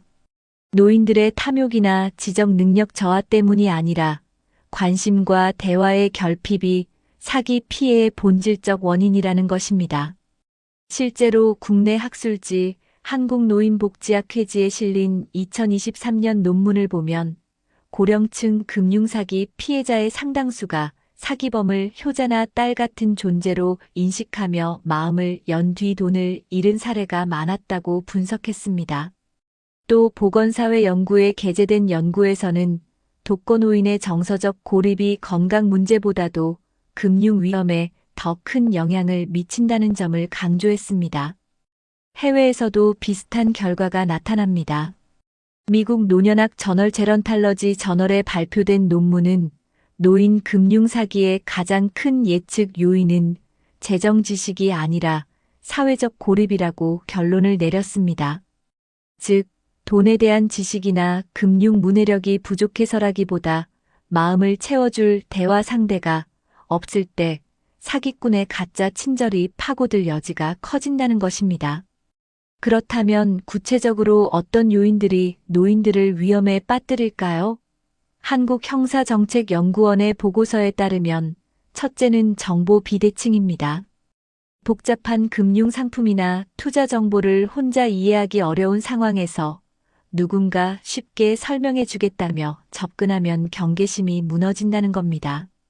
둘째는 가족과의 거리입니다. 해외에 자녀가 있거나 바쁘다는 이유로 자녀와 연락이 드문 경우 누군가 꾸준히 안부를 묻고 챙겨주면 자연스럽게 신뢰를 느끼게 됩니다. 셋째는 지역사회 참여 부족입니다. 경로당, 복지관, 종교 모임 등 안전한 교류의 장이 없다면 낯선 사람의 접근이 유일한 사회적 관계가 되기 때문에 쉽게 마음을 열 수밖에 없다는 것이죠. 전문가들은 이런 구조적 문제를 해결하려면 금융교육만으로는 부족하다고 말합니다. 물론 기초적인 금융 지식도 필요하지만 그보다 더 중요한 것은 노인들의 사회적 고립을 줄이고 일상적인 대화와 관계망을 확보하는 것이라고 간조합니다. 가족이 일주일에 최소 2번 이상 연락을 하고 이웃이 가끔 안부를 묻는 작은 관심만으로도 사기를 예방할 수 있다는 사실은 여러 통계와 연구에서 반복적으로 확인된 부분입니다. 다시 말해, 외로움이 가장 큰 리스크이고 대화와 관심이 가장 확실한 예방법이라는 것입니다. 여러분, 그렇다면 이런 안타까운 피해를 막기 위해서는 어떤 해결책이 필요할까요? 전문가들은 공통적으로 놓인 금융사기 예방의 핵심은 정보보다 관계, 대화보다 연결이라고 강조합니다. 단순히 금융 지식을 전달하는 것을 넘어 고령층이 외로움에 취약하지 않도록 지역 사회와 제도가 함께 안전망을 만들어야 한다는 것이죠. 실제로 보건복지부와 금융감독원은 공동으로 고령층 금융사기 예방 캠페인을 진행하며 시니어 맞춤형 안내 리플렛과 교육 영상을 제작해 배포하고 있습니다. 또 2024년부터 시행된 디지털 취약계층 금융교육 프로그램을 통해 각 지역 시니어 센터와 경로당에서 어르신들이 직접 스마트폰을 활용해 금융기관 고객센터에 문의하는 방법을 실습할 수 있도록 지원하고 있습니다. 서울시는 한 발 더 나아가 어르신 안심 통장 제도를 시범 운영 중인데 일정 금액 이상의 송금을 할 경우 자녀나 고호자에게 자동으로 알림이 가는 방식입니다. 실제로 강서구에서는 이 제도를 도입한 뒤 보이스피싱이나 대면 사기 시도가 줄어들었다는 결과가 나왔습니다. 경기도 성남시는 2023년부터 고령층 금융안심지킴이 사업을 통해 은행 창구에서 65세 이상 고객이 고액 인출을 시도할 경우 직원이 추가 확인을 하도록 제도화했는데 이로 인해 실제 피해가 사전에 막힌 사례가 보고되었습니다.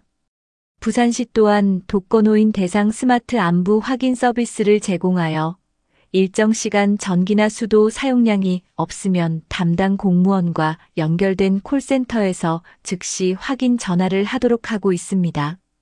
이러한 제도는 단순히 생명 안전뿐 아니라 외로움을 악용하는 금융사기를 예방하는 역할도 하고 있습니다. 국외 사례도 주목할 필요가 있습니다.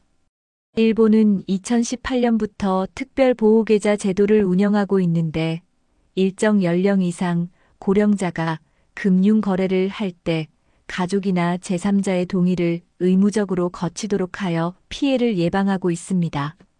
영국은 2014년부터 케어 액트라는 노인 돌봄법을 시행하면서 지방자치단체가 고령층의 재정적 학대 위험까지 관리 대상으로 포함시켰습니다. 실제로 영국의 일부 지방정부는 은행과 협약을 맺어 의심스러운 거래가 발생하면 즉시 보호자와 상담할 수 있도록 절차를 마련했습니다. 미국 역시 연방거래위원회 FTC와 주정부 단위에서 시니어 프로텍션 롤을 시행해 금융기관 직원이 고령자의 이상 거래를 인지하면 거래를 일시 중지하고 보호자나 당국에 알릴 수 있도록 법적으로 보호 장치를 두고 있습니다. 결국 공통된 해법은 혼자 결정하지 않게 만들고 외로움 속에서 낯선 친절에 의존하지 않도록 제도적으로 도와주는 것입니다. 따라서 우리 사회가 나아가야 할 방향은 명확합니다. 첫째, 정부는 어르신들이 일상에서 자연스럽게 참여할 수 있는 지역 모임과 복지관 활동을 확대해야 합니다. 단순 취미 활동을 넘어 금융교육과 건강관리, 정서적 교류를 통합한 프로그램을 늘리는 것이 필요합니다. 둘째, 지자체는 은행과 협력해 고액 인출 시 보호자 확인이나 지연 제도를 더 촘촘히 확대해야 하며 셋째, 가족들은 주 2회 이상 정기적인 연락을 생활화해야 합니다. 마지막으로 여러분께 드리고 싶은 실질적인 조언은 아주 단순합니다. 혹시 부모님이나 가까운 어르신이 새로운 투자 기회를 소개받았다는 말을 꺼내신다면 귀찮다는 듯 넘기지 말고 반드시 함께 확인해 주시라는 겁니다. 그 작은 대화 한 번이 수천만 원을 지켜낼 수 있고 무엇보다 어르신들의 마음속 빈자리를 채워줄 수 있기 때문입니다. 낡은 만년필 한 자루는 외로움에 무너진 사람의 마지막 서명으로 또 다른 한 자루는 지켜낸 원칙의 기록으로 남았습니다. 하나의 펜이 써내려간 두 인생, 그 끝은 얼마나 달라질 수 있는지를 보여주었습니다. 여러분, 우리는 오늘 두 사람의 서로 다른 길을 함께 보았습니다. 한 사람은 외로움과 불안 속에서 다가온 낯선 친절에 마음을 내주었고, 결국 평생 모은 돈과 자존심마저 빼앗기고 말았습니다. 그의 손끝에서 떨리며 떨어진 만년필 소리는 우리 사회 수많은 어르신들이 겪는 눈물의 울림과도 같았습니다. 하지만 또 한 사람은 같지 않았습니다. 그 역시 두려움과 유혹 앞에 서 있었습니다. 물가는 오르고 친구들의 말은 흔들림을 주었지만 그는 끝내 원칙을 지켰습니다. 혼자 결정하지 않고 가족과 상의하며 작은 습관과 기록으로 삶을 단단히 붙잡았습니다. 그 결과 그는 돈뿐만 아니라 더 큰 자산인 평온한 마음과 든든한 관계를 지켜낼 수 있었습니다. 이 두 가지 길의 차이는 거창한 능력에서 나온 것이 아니었습니다. 한 사람은 외로움 속에 혼자가 되었고 또 한 사람은 가족과 이웃, 그리고 작은 원칙을 곁에 두었습니다. 이 차이가 인생의 마지막 장을 눈물로 채울지 아니면 미소로 채울지를 가른 것입니다. 시청자 여러분, 우리 모두 언젠가는 같은 자리에 서게 됩니다. 나이 들어 자식이 멀리 떠나고 친구들이 하나둘 곁을 떠나갈 때 우리의 마음을 지켜줄 수 있는 것은 결국 관계와 원칙입니다. 아무리 작은 대화라도, 아무리 짧은 안부 전화라도 그것이 쌓여 인생의 마지막을 지켜주는 방패가 됩니다. 오늘 이야기를 통해 우리는 분명히 배웠습니다. 돈보다 소중한 것은 관심이고 지식보다 강한 것은 함께 나누는 대화라는 것을 말입니다. 우리가 조금만 더 따뜻한 관심을 나눈다면 우리 부모님, 우리 이웃, 그리고 언젠가의 우리 자신까지도 더 안전하고 행복한 노후를 맞이할 수 있을 것입니다. 그러니 여러분, 지금 이 순간부터라도 실천해보지 않으시겠습니까? 부모님께 전화를 걸어 안부를 물어보고 혼자 계신 이웃에게 따뜻한 인사를 건네고 스스로에게는 원칙을 세워 작은 습관을 이어가는 것. 그 단순한 행동이 내일의 우리를 지켜주는 가장 확실한 예방법이 될 것입니다. 마지막으로 두 인생을 떠올려 봅니다. 외로움에 무너져 끝내 잃어버린 사람과 관계와 원칙으로 지켜낸 사람. 우리는 어느 쪽의 이야기를 선택할까요? 그 답은 오늘 우리의 손끝에 달려 있습니다. 낡은 만년필이 어떤 기록을 남길지는 지금 우리가 어떤 마음을 지키느냐에 따라 달라질 것입니다. 여러분, 우리의 노후는 아직 쓰이지 않은 빈 페이지와도 같습니다. 그 위에 눈물의 기록을 남길지 아니면 미소와 평온을 남길지는 지금 우리의 선택입니다. 오늘 이 영상을 보고 계신 여러분 모두가 더 이상 혼자가 아님을 기억하며 따뜻하고 든든한 관계 속에서 노후를 맞이하시길 바랍니다.